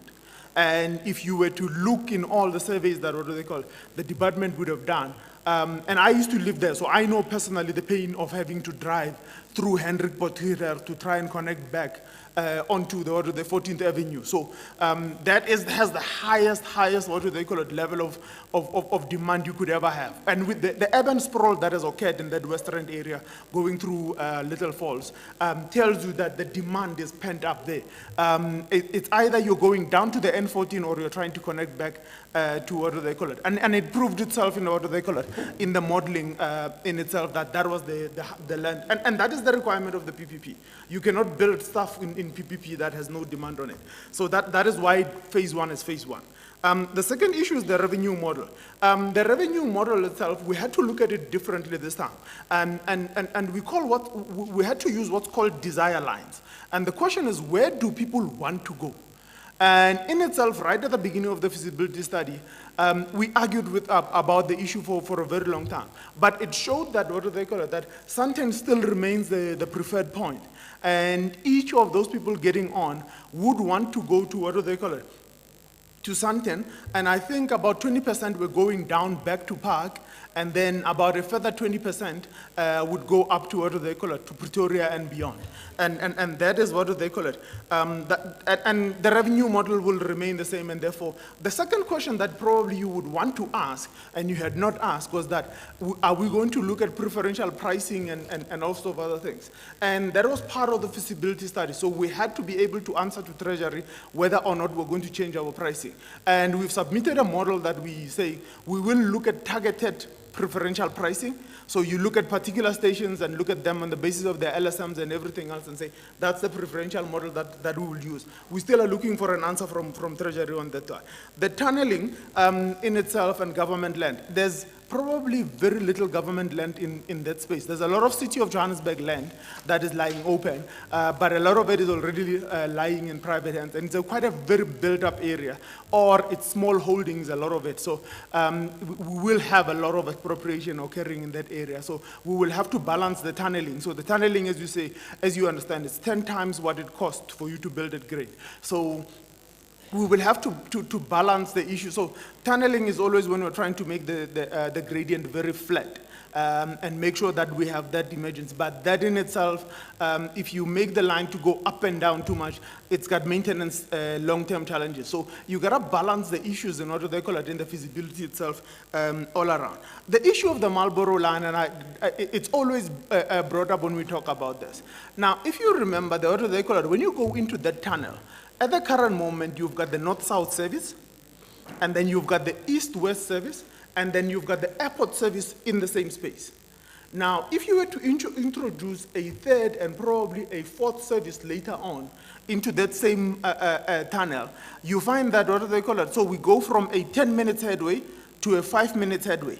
As it is right now, for you to be able to balance the two services, the east-west and the north-south, you're already in a 5-minute headway in that tunnel. Now, if you put a third service on it, then you'll have to go down to 3 minutes headway. And 3 minutes headways themselves is that it's at the limit of that tunnel. Now, the reason why we're putting that as part of that is that you have to be able to think long-term. One of the lessons learned from, what do they call it, from building Gautrain 1 was that we should have built the tunnel that goes to Park, the second one anyway, the second track that goes and we don't want to repeat the same mistake now. Because once what do they call it, that tunnel in that space between Marlborough and what do they call it, and remember, you're going to have an independent service long-term wise that pendulums between Lanseria and what do they call it, and OR Tambo, which would allow somebody to go back and forth. If they miss their flight, they can take another flight at Lanseria and all of that. So it is a long-term challenge that we're foreseeing that will bring you down to where you need to be able to run 5 services in the same tunnel that at the current moment could at most carry 3.5 services. Thank you, Chair. Thank you very much. Just a closing comment on the... Who? You want to say something? On the Gautrain? Yeah, go for it. No, Chair, you know my position on GMA, and I still maintain the position that GMA is a failed project, regardless of the feasibility studies that we are told of. Chair, we are currently spending more than 2 billion rand on GMA, but there is no ridership. The ridership before COVID was less than 50,000 a day. Whilst we have got people who are using taxis, almost 4 million people a day. But we are spending 0% on where it matters the most. We don't even spend 1% on taxis. Of course, on buses, there's P-talk here and there. I'm just saying, to me, it's misalignment and priorities. Because we are going to expand it, increase it from 50,000 ridership to 80,000. Does it assist? It doesn't even make a dent. At all, it doesn't make a dent. That is my only area of concern. Thanks, Chair. No, thanks, Member Ledwaba. It's a view you've been raising consistently. So I must commend you for your consistency in raising your view.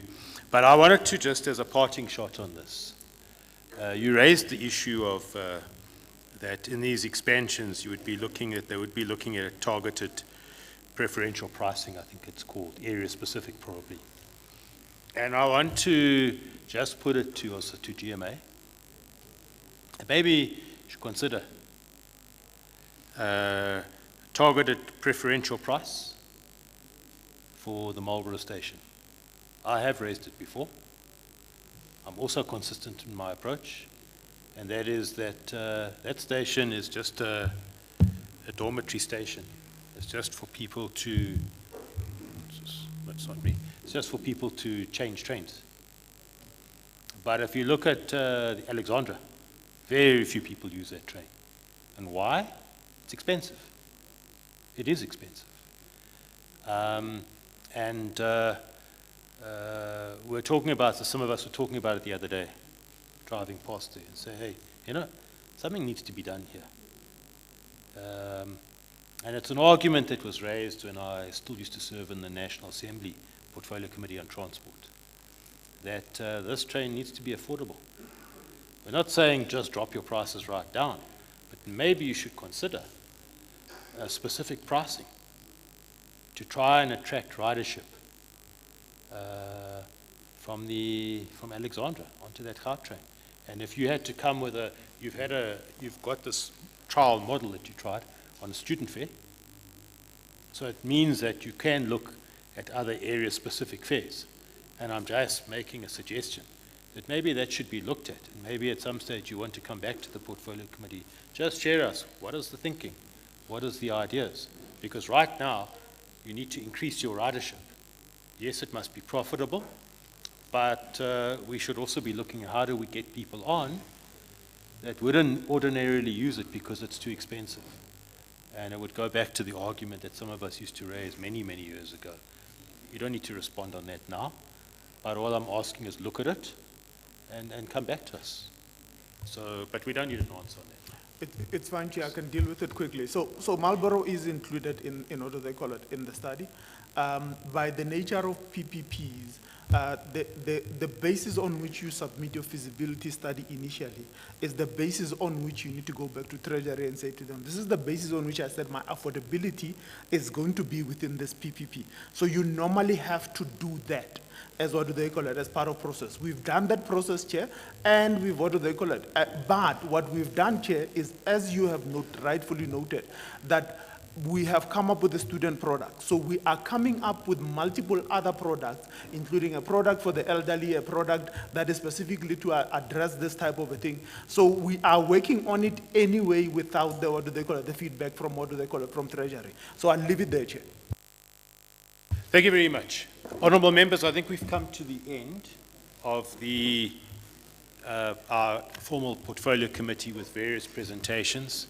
Thanks to the department led by the HOD, thanks to the MEC, but you're not off the hook yet, HOD and your team, because we want to open up to members of the public that are here, that have came And as we explained earlier on, the first part was our committee meeting, and we've dealt with our committee meeting. And these are the type of hours we normally work, sometimes longer. So it gives you a sense of the kind of work that we do and our oversight role. So we want to open up to yourselves for any questions you may want to raise to the department.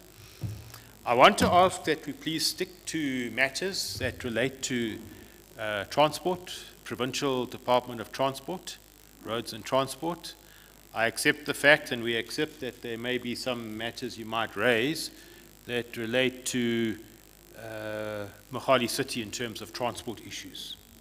The MMC, MMC Muleba, the MMC for Transport in Mohali City is still here with us. And if there are matters that are related to Mohali City, we would ask MMC, if you're able to, that you could help us in responding to some of those.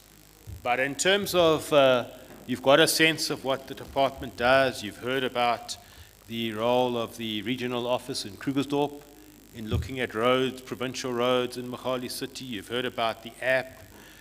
You've heard a whole lot of things that have been discussed in this particular portfolio committee meeting. And so we want to open up to yourselves for any questions, etc. Anything you would want to raise with the department or ask the department about that relates to your experiences in Mohali City, particularly in relation to the provincial department, whether it be expansion of roads, provincial roads, potholes, or whatever it is. We will leave that to yourselves. And we're happy to take hands. I think there are roving microphones. I was getting to the point that there are roving microphones, and we're not going to have an endless engagement because there's lunch waiting for yourselves as well. But we will take the hands that are going to go up. I'm going to start on this side. All right?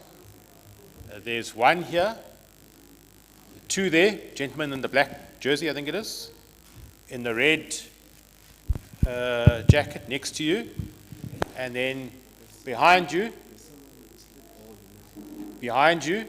gentleman in the red cap, and I don't see any other hands in front of you. I did note the gentleman here.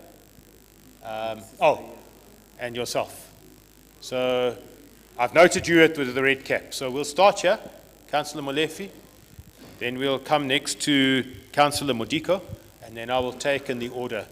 It's 1, 2, 3, 4, four. Gentleman in the red cap at the back, there was 5. So those are the 5 hands this side, and then we'll come to this side afterwards. No, we'll come to this side afterwards. So let's start here. Can I ask that we stick to about 3 minutes because of time, and we also want to allow others to be able to ask as well. Councillor, over to you. No, thank you very much, Chairperson.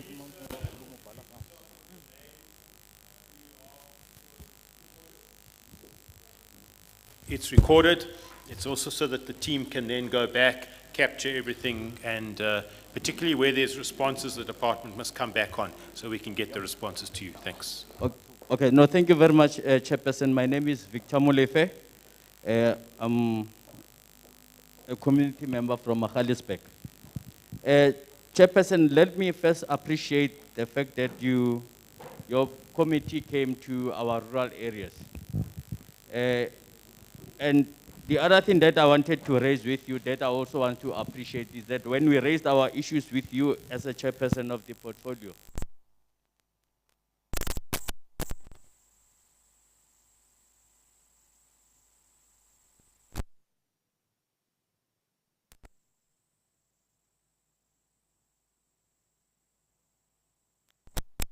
that has been initiated. It's a good initiative from the provincial government, more so from the portfolio.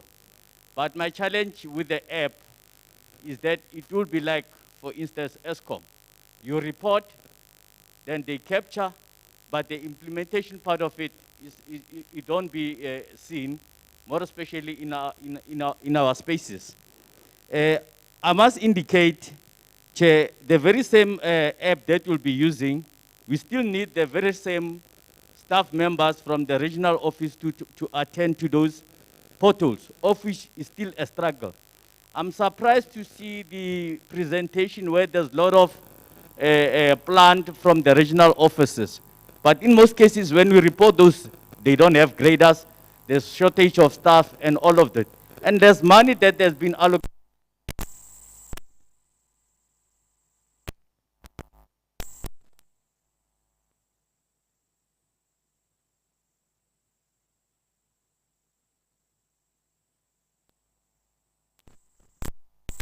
In 3 years. In 3 years' time, their contract will end.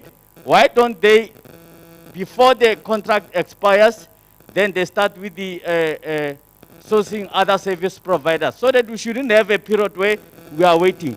You are fortunate that you replace your tires. There's people who have been involved in a fatal accident due to these potholes in our areas. And then not only appointing service providers to fix those potholes. I mean, it also assists with job creation in our areas. I mean, for the past 3 years, when we have service providers around the area, we managed to assist at least unprivileged families with 75 job opportunities. But in this case, it has never happened. We'll wait up until there's contracts or one month-to-month contract that we don't even see the result at the end of the day. And the other thing, with the renewal of licenses, I don't know what is the relationship between the department and the driving schools. Because those who can get dates is only through driving schools, and it also costs more money for those who don't have money to travel either to Krugersdorp, because that's the nearest center for us in our rural areas. But if you don't have money to acquire those dates through driving schools, if you go to the centers, you don't get that opportunity to acquire those dates. And lastly, Chair, I think there's a good presentation from the HOD to say there's a challenge between municipalities and the province regarding the split percentage of 80 and 20. I mean, that has been a song of the year. I mean, it has been for 3 years expecting a response from the department. Each and every time when there's a presentation, it will be we are going to deal with the matter.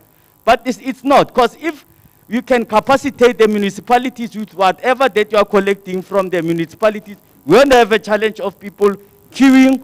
At the end of the day, our centers are not open on Saturdays, but we are brave enough to raise an issue of we've got over 400 backlog of people who are renewed. And the very same people, they will be penalized if they don't renew their licenses. I think we should be very considerate when we raise some of this presentation. And I'm of the view that some of these reports are copy and paste, because each and every time when there's a presentation, we are just hearing one and the same thing. And then the issue of... Councillor, if you can wrap up, please. Okay. No, thank you very much. Let me just give others opportunity. Yeah. Thank you, To Chairperson. Councillor Modiko, and I'm going to have set my stopwatch now. So 3 minutes, 3.5 minutes max. If we can just stick to that. 30 Thank seconds is enough. Councillor Molefe has covered most of my questions. So mine is just a plea, Chairperson. We are requesting speed calming measures on R56 stroke P123. It's next to the Poort Primary School, next to Hegpoort Post Office, Hegpoort Clinic, and Mpandlani Informal Settlement. And also on R24, next to Magalisburg Group of Schools. The spots that I've just mentioned, we are experiencing a lot of accident. So if you could have speed calming measures, we are going to be covered. Thank you. Thanks, Councillor. If you can also just make a note of those roads, Councillor. Make a note of the roads, forward them to me so we can give them to the department for those speed calming measures. Gentleman at the back in the black there, 3 minutes. Please introduce yourself and then 3 minutes. Good afternoon, everyone. My name is John Pizzo. I'm from Melder's Drift. I'm a community leader. First of all, I'd like to thank the government, the legislature, to come into people. We really appreciate it. It shows that you care for people. I won't take much of the time. I will comment about the 3 roads that are based on Melder's Drift. The R114, which you call P39. That road, it took long to be constructed. I don't know what happened. And the contractor was too slow to construct that road. And that road has more accidents. Like the lady said, we also asking for speed measure, speed humps, so that it can prevent accidents. Children are being hit by the cars every day because that road, it's very dangerous. Number 2, Bayers Nodier, that you call M5. It's been long that the road will be upgraded, but now we don't know what is happening. And that road plays a big role in terms of economic development in that area. Remember, we have a Boxer there, warehouse, and we have Spa warehouse that need to be constructed. It's been stopped because of that road. The trucks can't move there. The traffic is very bad. Okay, we want to know how far is that road to be upgraded, because it's been long. And the other one is a Hendrik Potgieter. I don't know what you call it, but we call it Hendrik Potgieter. The flyover that the province have been talking about. How far is that plan? Because it caused many accidents. The trucks, when they come from the N14 road from Krugersdorp, it's a hell of a problem, that side. Please, can you speed up that process? On the issue of hedge, this is my comment. I think the department here, it's playing with taxpayers' money here. What is the role of the project managers? Because they're taking the role of the project managers. Because the project managers, their role is to go and monitor those projects. But now you find hedge doing their job. I don't know. That's my view. You are playing with taxpayers' money here.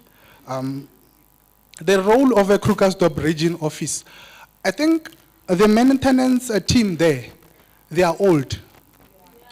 They are old. I've got the uncle there, he's gone to pension now. They are old, they are sleeping on duty. You find them sleeping there. You need to hire young people, because that's why they take long to patch the potholes. They sleep, they can't do that job. Sorry, the last one. Oh, my time is expired. All right, please find the young people to do their job. Thank you.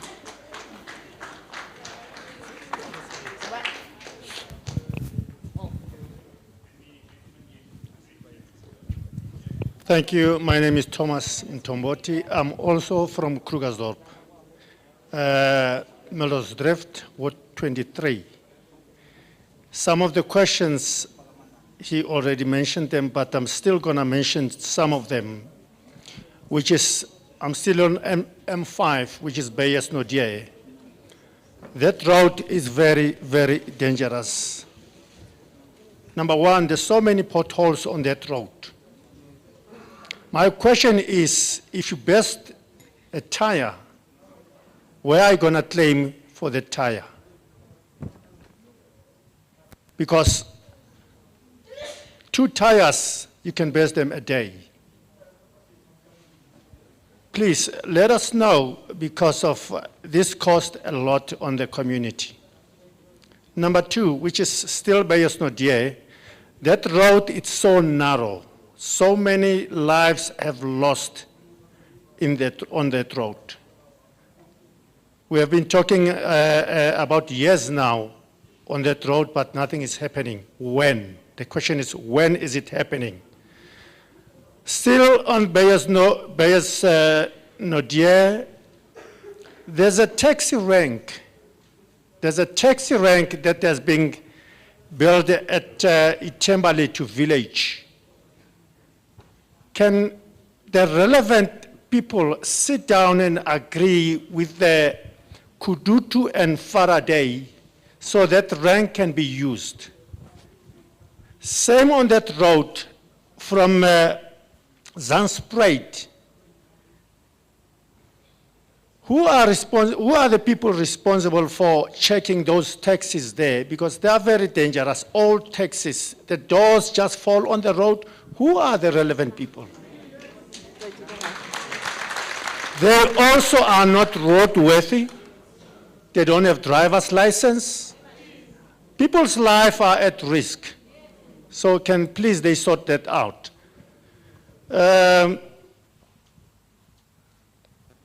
N14, Hendrik Potgieter, yes. When is it going to happen, that overfly? There's an app, that app you are talking about today, is it a free app or what? Do we have to download it? Chairperson, I agree with you when you say there must be a time frame of reporting a pothole. Because people, 3 months, a year, somebody was talking about 1 to 3 months. It's too long. Because the potholes keep growing. So we must have a time frame. Because we want to keep our area healthy. So, coming to driver's license renewal, yes. Driver's license renewal, why should we always, after 5 years, renew our license if we know that our department, our relevant people, whether they have to renew the license, they don't have the capacity? Thank you.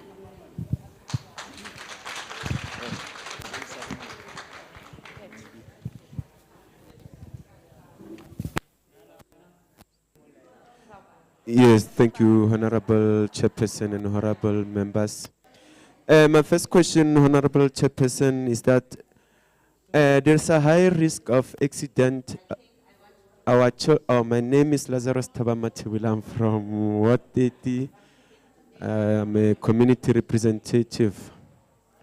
Chairperson, my question is that how long we gonna make a plan for our community members, more especially in Orientals and Tarleton, because there's been so many accidents, children are dying, the cars.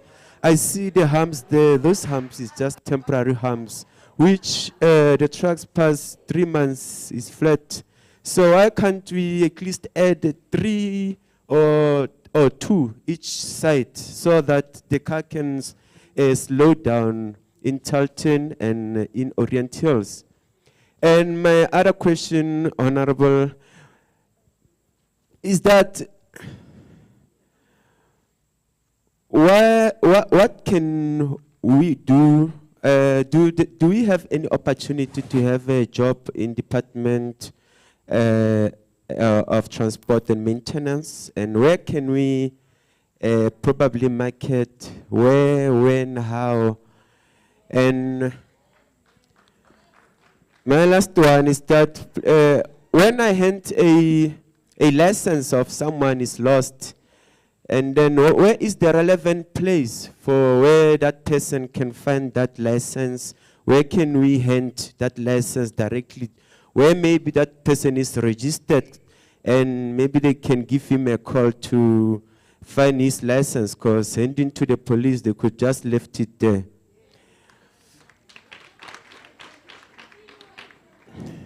And my last question is not a question, it's just the appreciation for, yes, that campaign in Tarleton you made, and for fixing that tool in the bridge there. I like it because it was stressing me a lot. Because last time there were another Mini Cooper and there were kids of school, they came from, where's this place?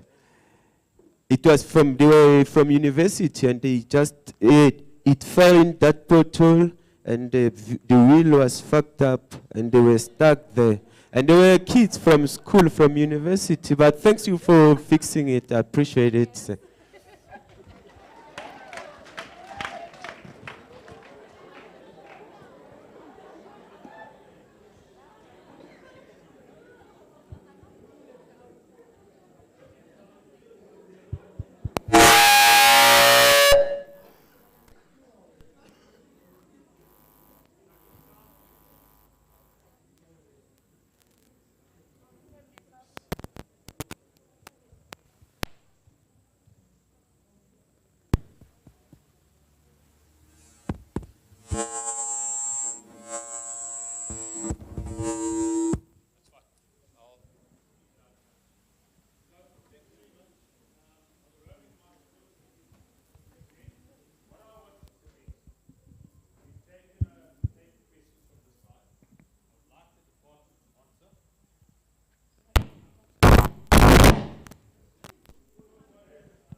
Thanks. So I'm going to ask the department to respond where you can, as much as you can. And remember, we are also, this is being recorded. So the committee will go back to the recording and will take down all the issues that have been raised so that we can also do continuous follow-up. So HOD, can we hand over to you and your team? You'll have to use this because I don't think that's working. HOD? No, it's not working. Okay, Chair, thank you very much to the members for the questions. Yeah, Chair, thank you very much for the questions. Let me say, Chair, that where we have problems with accidents, problems with speed, what we normally do first is to conduct assessment. And we're looking at the number of roads, looking at the number of vehicles on that particular road, and then make a decision on whether there should be speed control. So we've taken note of all the comments on the controlling of speed. We also taken note of the areas where we need to put in cameras, and we will look at that. Chair, in terms of the potholes and stuff, yes, I think the members is correct. We need to fix it sooner. But I think with the current state of our roads, that and also where we are behind, and we have said it up front, it requires a lot more work. So initially it will be a bit slower than what we initially would thought, but we are going to expedite that, Chair. Chair, we've also made a commitment that as soon as we have finalized the capacity in the department, we will further capacitate the regional offices. That is a key function for us. We said that the roads and the transport team, when it comes to capacity, is critical. Chair, you know, when it comes to maintenance staff, those people that's old, you know, the younger people don't like to do hard work. If you open up applications, Chair, the number of applications that you get for technical work is so limited. And when it is internal in the department, there is a process where, and there's an age where staff can still stay on up until they reach retirement age. So the people actually don't want to retire. But we need to manage the work, Chair. If there is challenges, the people don't work, like we hear the people sleep on the job, we need to manage that. We need to manage that. We don't talk well of that, but we need to manage that. We will also look at, Chair, some of the areas that has been raised about some of the other roads. The 80-20 revenue split, yes, it has been a problem for a long time. But in the last meeting with the MEC and with all the MMCs, I've made a commitment that we will engage the executive directors in the municipality, and by the time we have the next meeting of the MEC and the MMCs, we will have to come with a proposal to deal with the revenue split so that we can make municipalities a bit more sustainable. So that is what we're going to do. Chair, I also agree that there is a need for us to manage the regional offices a bit better, but some regional offices, the capacity has been completely depleted. You might have equipment, but the capacity has been completely depleted. So it is a problem.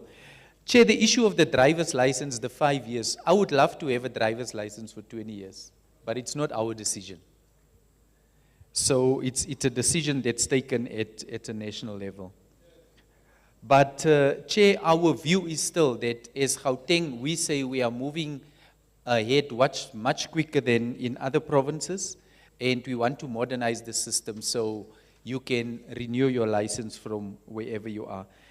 Chair, you know, the normal, when an ID is lost, when a driver's license is lost, normally the request is that you take it to the nearest police station.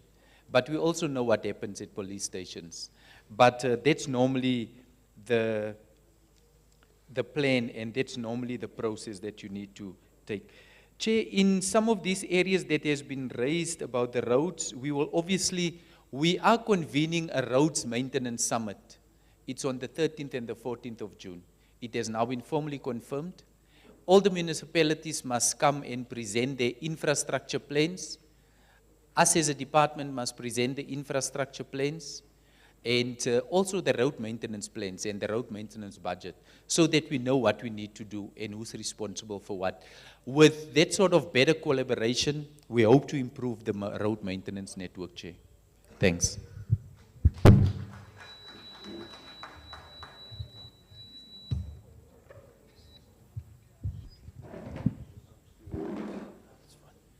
No, no, thanks, HOD. We're going to come to this side now.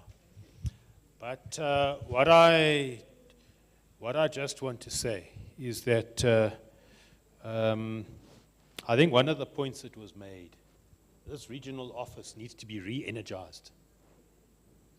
It needs to be re-energized. Because some of the things that have been reported here, some of them, the pothole issues, etc., these things should have been looked at. Maybe something that wasn't raised. Not far from here, there's a farm school called Maloney's Eye. And I've raised it before, and I'm raising it here now. That, for taxis, for parents to turn into that school off the R24 is impossible. It's a narrow one lane in each direction. And they can't turn in there. The Scholar Patrol lines are in the wrong place. They passed the school already.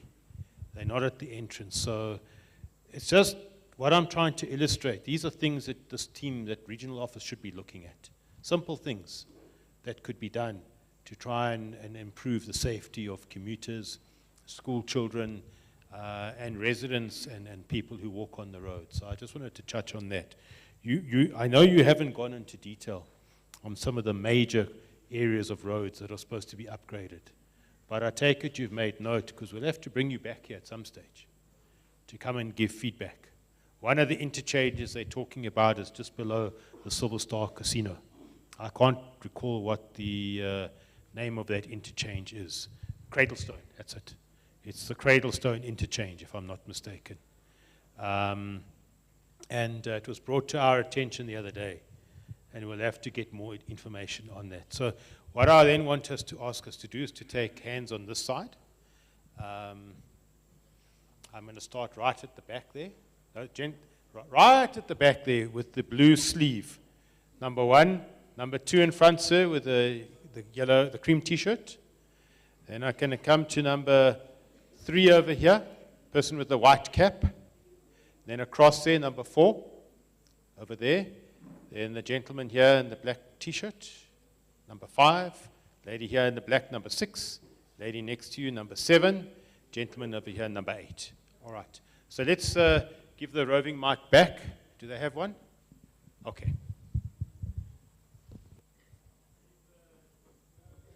Again, the 3-minute rule will apply.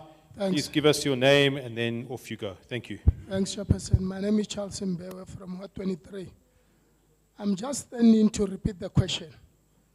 When is the flyover starting? Because that road is causing roads accidents. I understand that the HOD has not answered it. When is that project starting? Thank you.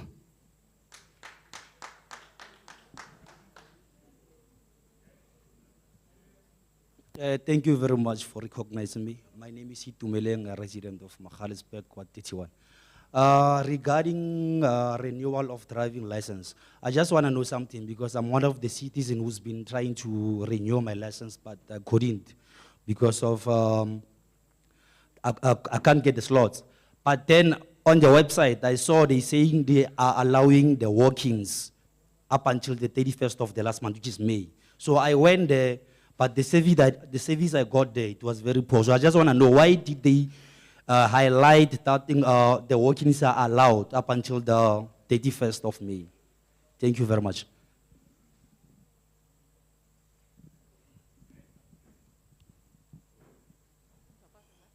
Thank you very much. My name is Robert Shabalala. I'm a community leader in Ward 31, Magaliesburg. Mine is just the advice or the little complaint. Why can't you maybe at least take the budget from the Gautrain, because us in the rural, it doesn't assist us. Even you present or whatever, it doesn't assist us. and take the budget from there and assist us with the pothole along from Krugersdorp to Magaliesberg. We've got a station there, is a similar, the Gauteng will take 100 years to be in Magaliesberg. So another one, why can't you at least build another traffic department in Magaliesberg that will assist the center rural, which is Tarleton, Hekport, and all the rural area. Because once you have built the traffic department here, it will assist a lot because it will be like a walking distance into a traffic department. Because you're going there, even the traffic station, the testing station doesn't work for ages. When you go there to renew your license, it also takes ages. Previously, it was a walking, we were just walking and renew your license. Even your car license as well, except the driving license, is very, very difficult to get there. But Magaliesberg, we've got a very, very big space.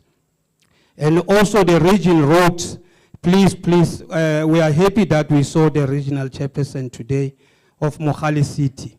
That one is very, very simple. Don't get the outsource, don't outsource. Don't get people from somewhere to get tender or whatever. Please employ these young people. These young people, you are seeing them today. Today is Thursday. Aren't you surprised to see them today not on work or not working? They are here because they're not working. And then you got job there to assist them, to let them working in that particular time. Our road doesn't need to be maintained. They need to be repaired now. They're in the very risky stages. Yeah, just yet, many people are dying every week next to railway line. The trucks can't even slip in that place. The slippery, every week people are dying there on weekends. Please, you presented previously that you're gonna build the bridge. It's still forever, that bridge is not built. These youth will get jobs and assist in those projects that you should bring in Magaliesberg. Thank you.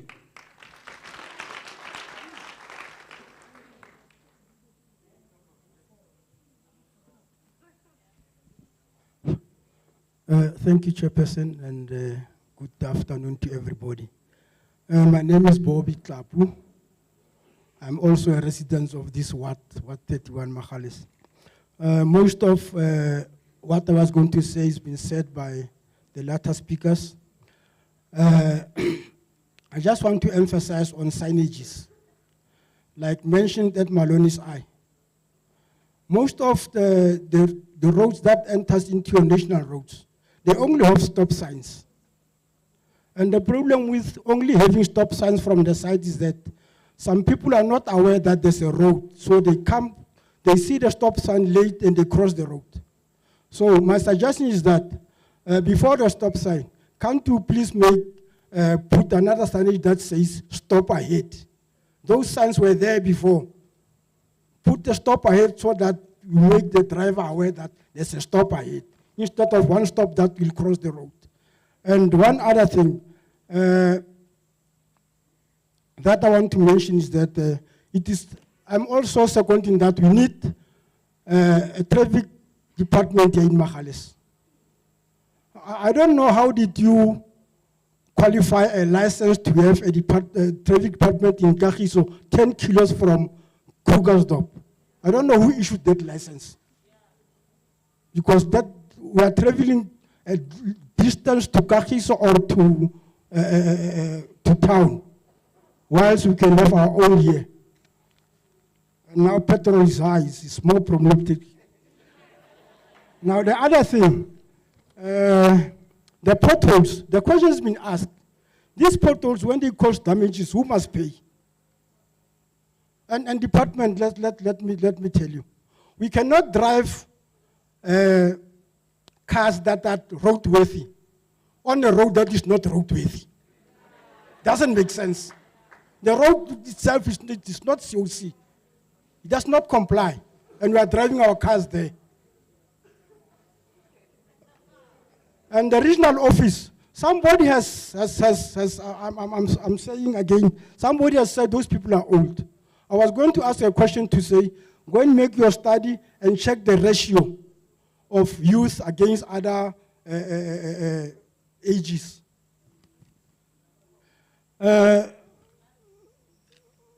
The last thing that I want to talk about is on infrastructure. Infrastructure is the backbone of the economy, whether you like it or not. Now, you've raised questions, you've discussed it in your meeting. I just want to say, keep up the standard portfolio. I heard that the answer from the MEC was intimidating. Don't be intimidated. Do what you are doing, especially when it was coming to that hash company. The MEC said hash company is the most professional one and it's been there for years. But he says he has just bring it in last year. All these years, why didn't he bring it in? Because they are professional and they are the best. Thank you very much.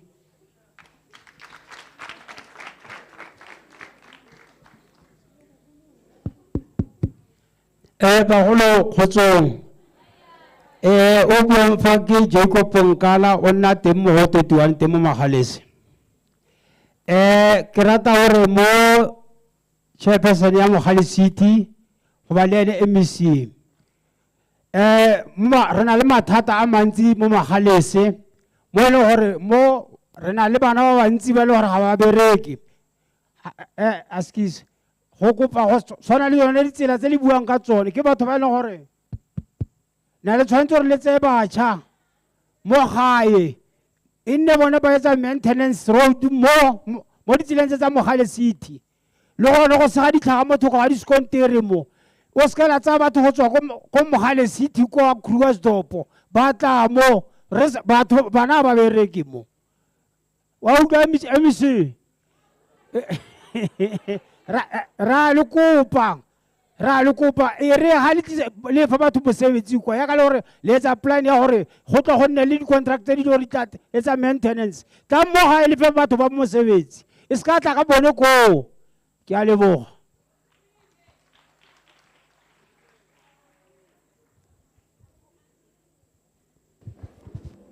Sorry, can I just, before we take the next hand, there are 2 cars that need to be moved.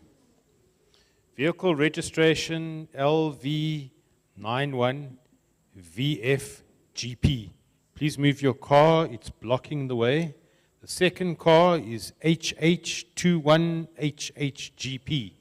If it's one of your cars, if you could just assist by moving it, I think it's blocking the way and people are not able to get out. Oh, there's one of the owners. Over to you, sir.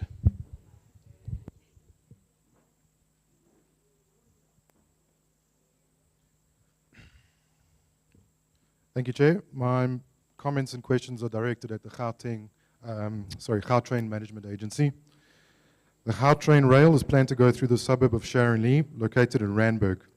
The suburb itself is between the N1 highway from Malibongwe off-ramp to the Bel-Air Mall, North Riding area. The plans indicate that the rail will cross over from the N1 highway through a viaduct which ends just before President Fouché Drive. It will then cut through President Fouché on grade and continue on grade until the corner of Campers and Mahogany. From there, it will go underground via a tunnel out of the area towards Bel-Air Mall. My questions are, the plans indicate the rail going through hundreds of households in lower and central Sharonlee. This would result in the displacement of thousands of people. The plans do, however, have a tunnel system before and after Sharonlee. Should Gautrain continue the tunnel through Sharonlee, it would be an extension of 2.2 kilometers of tunneling to the existing plans and prevent the decimation of the area and displacement of people. My question is, why is Gautrain planning on going on grade through households instead of tunneling? Question 2, should tunneling not be an option, how will Gautrain compensate the landowners for their properties? What valuation will be applied to the land and property owned? What is the process and timeline for expropriation? The Department of Human Settlements has expressed that it does not have capacity to deal with expropriations. Question 3, the effect of the Gautrain dividing Sharonlee area by cutting through its main roads, Mahogany Street and President Fouché, results in the area not having access to the highway and essential services, such as the Olivedale Hospital. In addition, it limits access to shopping centers, businesses, and surrounding areas. Has Gautrain considered the impact of this suburb? Question 4, the public participation process that was open 9th July 2021 to 15 August 2021 invited the public to submit comments, objections to the Gautrain rail system. Within Sharonley, we have hundreds of residents who both submitted their comment and registered as an interested and affected party. As per the document Appendix B, Consultation and Public Participation PDF, published on Gautrain's website, only 57 comments were received and only 2 people registered as interested and affected parties across Gauteng. These figures are grossly incorrect. How is it that Gautrain have only received 57 comments and 2 registrations for interested and affected parties across the province of Gauteng? As a follow-up to this question, what has happened to the public's inputs and comments that have been disregarded? This indicates that Gautrain have not had the opportunity to consider all opinions and inputs of the affected public of Gauteng. This is concerning as it means the public is at risk that the objection process, that the objection process is not executed properly and objections and inputs could be lost. How will GMA prevent this from happening? Thank you. Can I make a suggestion that you've asked a lot of questions, and I think that it somehow needs to be either given to the committee section so we can pass it on to GMA, because I don't know if they'll be able to answer everything here, but I think we do need to help you get that through to GMA and to the correct people so that they're able to also answer in more detail, because here they'll give you very limited answers and you probably want more detailed answers. Just for your information, I don't stay far from Sharonley, so you're welcome to talk to me and we can try and help facilitate whatever needs to be facilitated. Lady in front here, thank you, sorry about that. Hi, my name is Sandy Hixt. I'm also from Sharonley. I've just got a couple of questions with regard to the Gautrain as well. So when this does eventually start taking place, we need to know if any security will be provided to, as building sites are obviously high risk. The other thing that we would like to ask is, will the Gautrain provide compensation for any damage to properties and roads due to drilling, blasting, and heavy vehicles?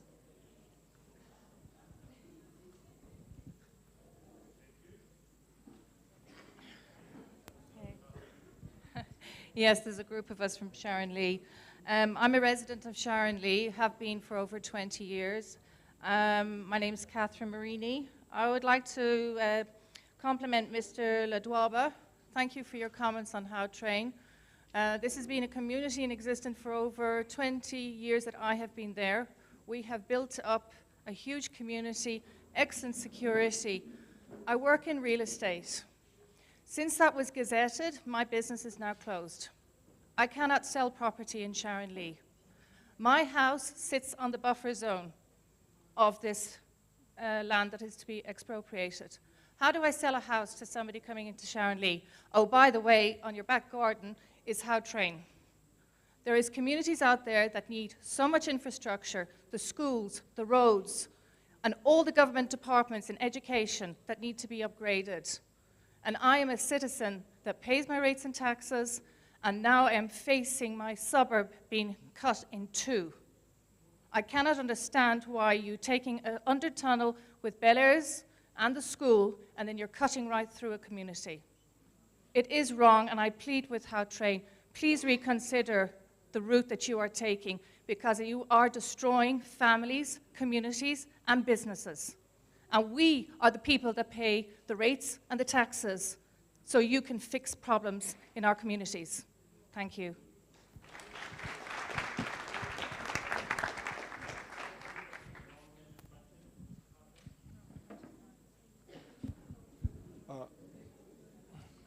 Good afternoon. I'm Conrad Brits, also from Sharonley. As for the route along Sharonley, Malibongwe has got a major road reserve. My stand is right on Malibongwe. There's ample space for a rail to go up Malibongwe instead of cutting through houses. For that.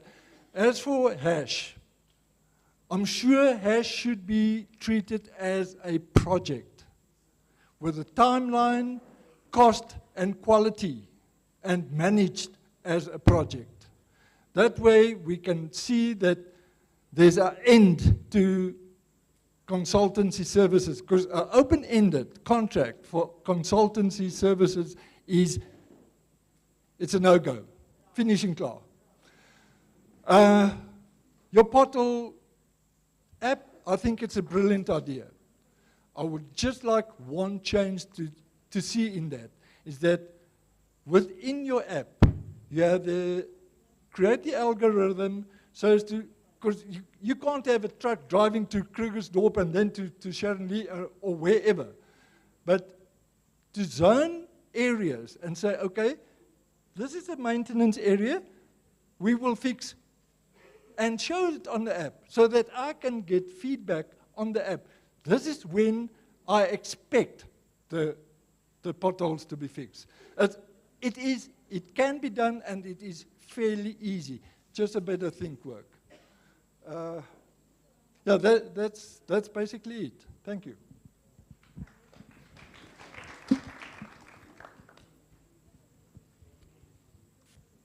Thank you very much. I think the department, you will respond, HOD.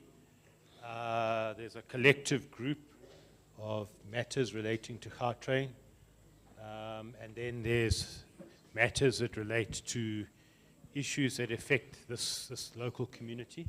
So if you can respond. And HOD, if you can also take seriously the question that's been raised by a number of people here about a licensing facility in this particular area. I think it's something that needs to be looked at, but I'm sure you'll look at that similar to what's being done in Diepsloot with that mobile facility, but I'm sure you'll address the matters. Thank you. Microphone.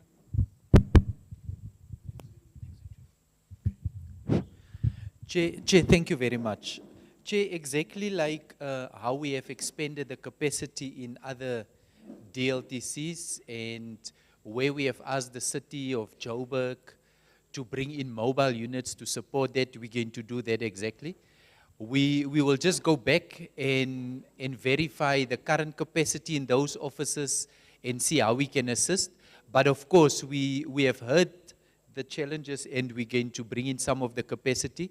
Of course, some of the DLTCs belong to the municipality. We will engage the municipality and see. We know that permanent facilities has infrastructure-related problems, and it will cause some delays. But looking at mobile units, just to beef up some of the capacity, we will be looking at that.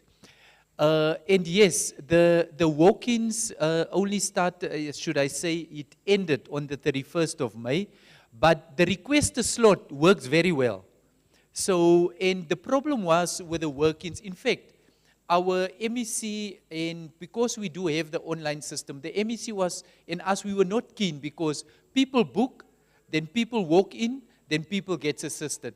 What the plan is, rather go through the request slot and request your slot, it is working very effectively so that we can assist everybody. And if it's not working, there is a way that you can report it to us. And Chairperson, we have noted the comments on the issue of the flyover. That's something that we need to investigate.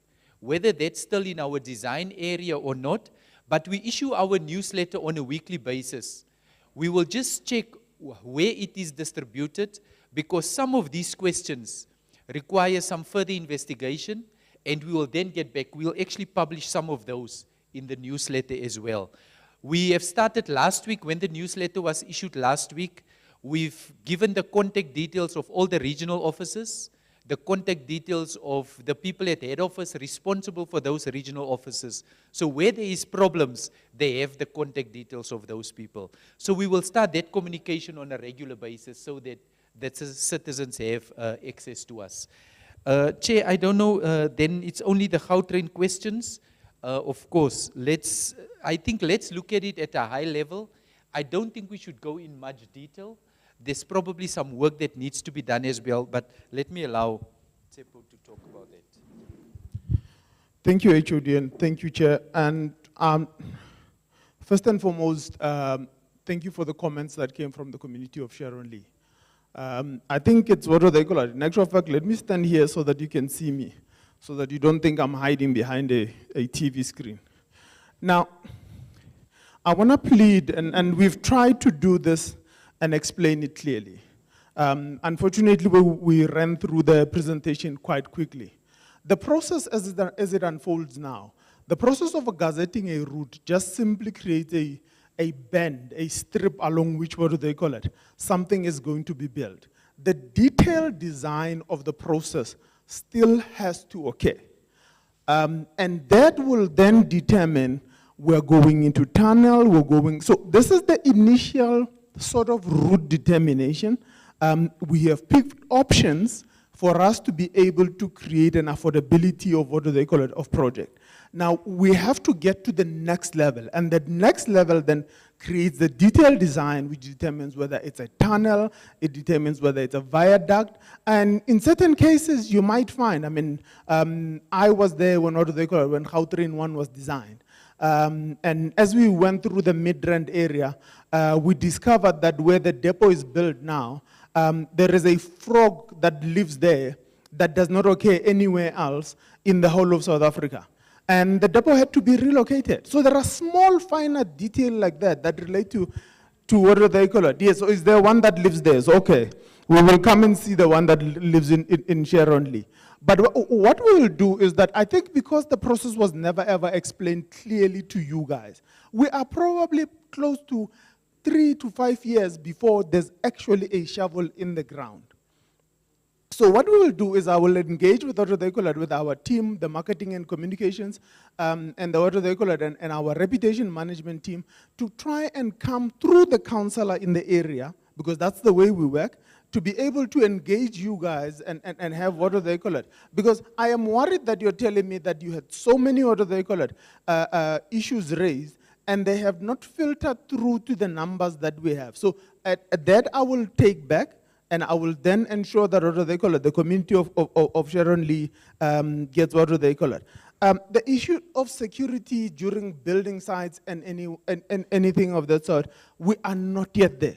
I can't even tell you that the building site is going to be in Sharon Lee or it's going to be somewhere else. The drill and bust and what do they call it? Compensation, it's part of the all risk insurance that goes with any contract of that sort. So I'm pleading with you guys, we are not yet there. And we will work through the process and through the feasibility process. And I still say we will take the time to come, what do they call it, to engage the community of Sharon Lee and have an understanding of what the challenges are and what is going on. And the challenge with route determination is always there. As I said to you, land speculation starts. Once the, what do they call it, the gazetting occurs, land speculation starts, and it's an inevitable process of the entire thing. So you find in certain areas that properties have been bought. They've just been bought because they sit along the route. So there's the opposite side of it that is very challenging in the sense that you gotta be able to say, well, in what area, and can we hit a station in a particular manner, and how do we change it in such a way that we are not going to do anything that harms communities. It has never ever been in our reputation. It has never ever been something that we do. We have gone through this the first time, when, what do they call it? When we built in Pretoria, in that McCalnick Rent area, when we built in the Hatfield area, and everything else. All opinions are taken on board. And for me, the challenging bit about it is that it also this now has become a political football, where instead of us dealing with the issues of how do we go through process, we are now kicking it back and forth, and instead of engaging each other back and forth. So, but I have noted that, what do they call it, that the community of Sharon Lee is up in arms, not yet, but they are nearly there. Okay. So. No, noted, ma'am. Noted, ma'am. So we will, what do they call it? We will engage with what do they call it, with the community, and as we normally do it, as what do they call it? As I said, we are using the structures that are required, and we will do so as it's required. Chair, I think I have dealt with the issue overall. There's still going to be a detailed design, and therefore the detailed design will determine a lot of these issues. No, thanks very much. I want to just, we need to try and wrap up here. But firstly, I'm coming back to the Gautrain issue, and I'll make a suggestion.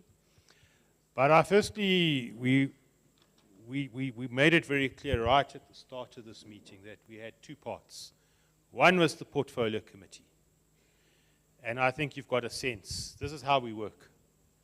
Even if we're on our own in a committee room, it's how we work. It's how we engage. That's our job. We are public representatives first.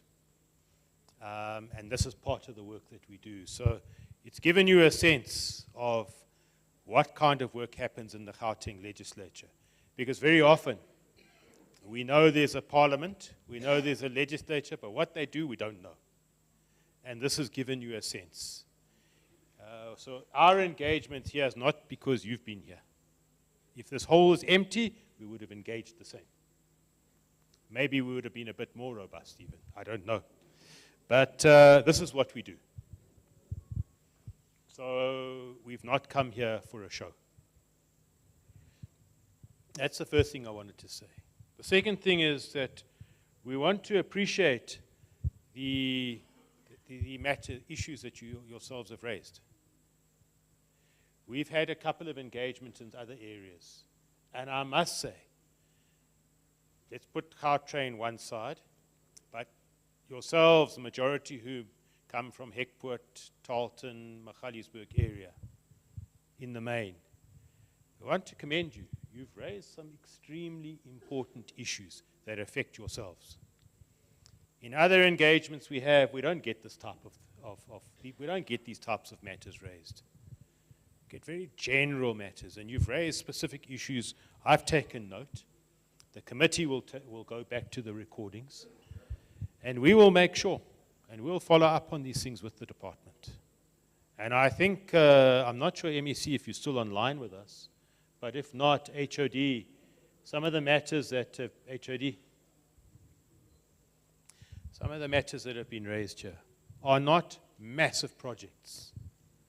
Some of them are things that I'm sure could be looked at and see how do we address some of these issues. So I want to commend yourselves and thank you for being with us right from the start and for raising the matters that you've raised. We've taken note, and we will see how do we try and get the department to address as many of these as possible. That's the first thing. The second thing is that to the community from Sharon Lee, you've driven a long way to come and raise your issues. And we welcome that. That's the role of a portfolio committee. We are here to listen. We are here to hear. Now, I want to make a suggestion. And that is that, firstly, HOD. I haven't consulted with the committee, but I think we will have to come back here in a few months' time and give this community some updates. That will help us anyway. On where we stand in terms of the number of matters that have been raised. I think we'll have to look at that. And on the issue of the Gautrain, what do I want to suggest? Stembiso, where are you? Stembiso and the team, where are you? Hey, where's my team? Hazel, Stembiso, where are you? I want to ask that we get the contact detail. Have we taken registers of everybody here? Okay. Can you just isolate, get one contact number here from the group here in terms of Sharon Lee? Because we want to get that long letter that the gentleman read out. We want to direct them as to who to send that to so that it gets to the right person. And then what I'd like to suggest, HOD, you're talking about an engagement, but that engagement must happen. We mustn't just say it here, and then 6 months down the road, nothing's happened. So we'll get the contact detail, and let's through the committee and the contact we have in Sharon Lee. I haven't seen anything about Sharon Lee being up in arms, but it's okay. I live very close to Sharon Lee. So, but that's on a lighter side. But I think then we need to make that engagement happen. It's important that if a community has issues, they must be entitled, they're entitled to raise these with the arm of government or the entity that's responsible. What happens and how things work out after that, that's another story. But I think the important thing is that citizens of this country do have a right to make their voice heard. What happens after that, how things are resolved, that's another story. So I want to suggest that we make that engagement happen quite soon so that residents can have an engagement and a discussion with the relevant parties. Now, I happen to live in Sundowner, which is next to Sharon Lee. It's not far. I won't tell you where I live because you might come knocking on my gate, but I will give you my card as well. I will make sure, as the chair of the committee, we'll make sure that that engagement happens. I just want to give that assurance on that. And then to the community members here, we will discuss amongst ourselves as to when do we come back here so that we can get the department to give some sort of update. I'm not going to commit a time frame of 2 months or 3 months. We'll engage with the department as well. But I think we owe it to yourselves to come back here and allow the department to interact on what they planned, they could or could not do at this stage in terms of some of the matters that have been raised. So on that note, I wish to thank to yourselves as members of the public for having acceded to the invitation to come and join us. MMC Muleba, I don't think there were any issues for Mogale City, were there? Was there any issues for Mogale City? I don't think so.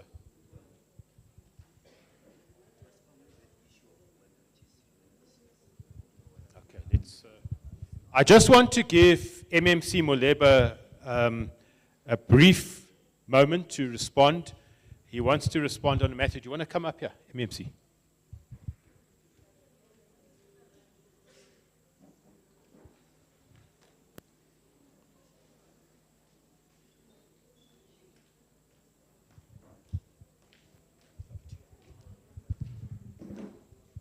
Good day. Dumela Maholo. Ke MMC wa Road and Transport wa Itimo Labor. With the issue NLA indicator, we know unemployment rate is godimo.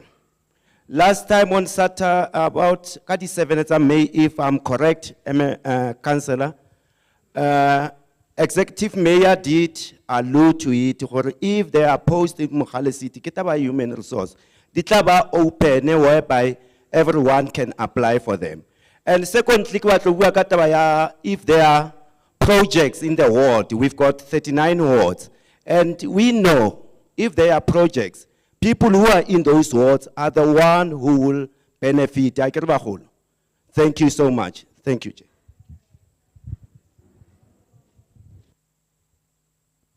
Thank you very much, MMC. So I want us to conclude. I'd like to thank yourselves as community members. Some of you have come a long distance to be here. Some of you have come from around here, but we appreciate you joining us. We appreciate being able to interact with yourselves and to hear from yourselves.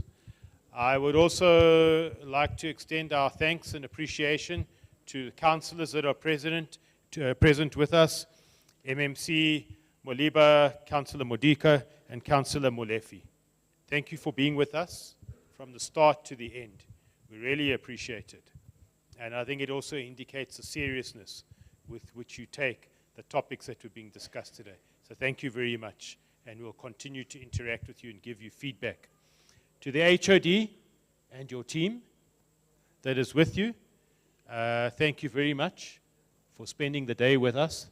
Thank you for listening to us, listening to community members, and we look forward to hearing of some of the possibilities going forward. So thank you to all of you. Thank you to the teams that have been working with cameras. Thanks to you, Chair. Thanks to you as well. MEC, I didn't know you were still with us. So before I move on, MEC, thank you to you for joining us virtually, for listening to us, for engaging with us. We really appreciate that, MEC. And thank you to the service providers, the cameras, the interpretation, to everybody that was involved in helping set up here today and make this possible. We thank you and we appreciate your hard efforts.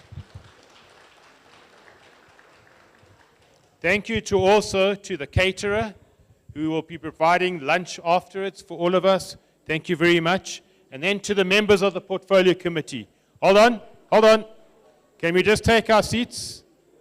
We haven't finished. Just take our seats at the back there. Thank you to the members of the committee for your attendance here as well. And on that note, this meeting is adjourned. Thank you very much.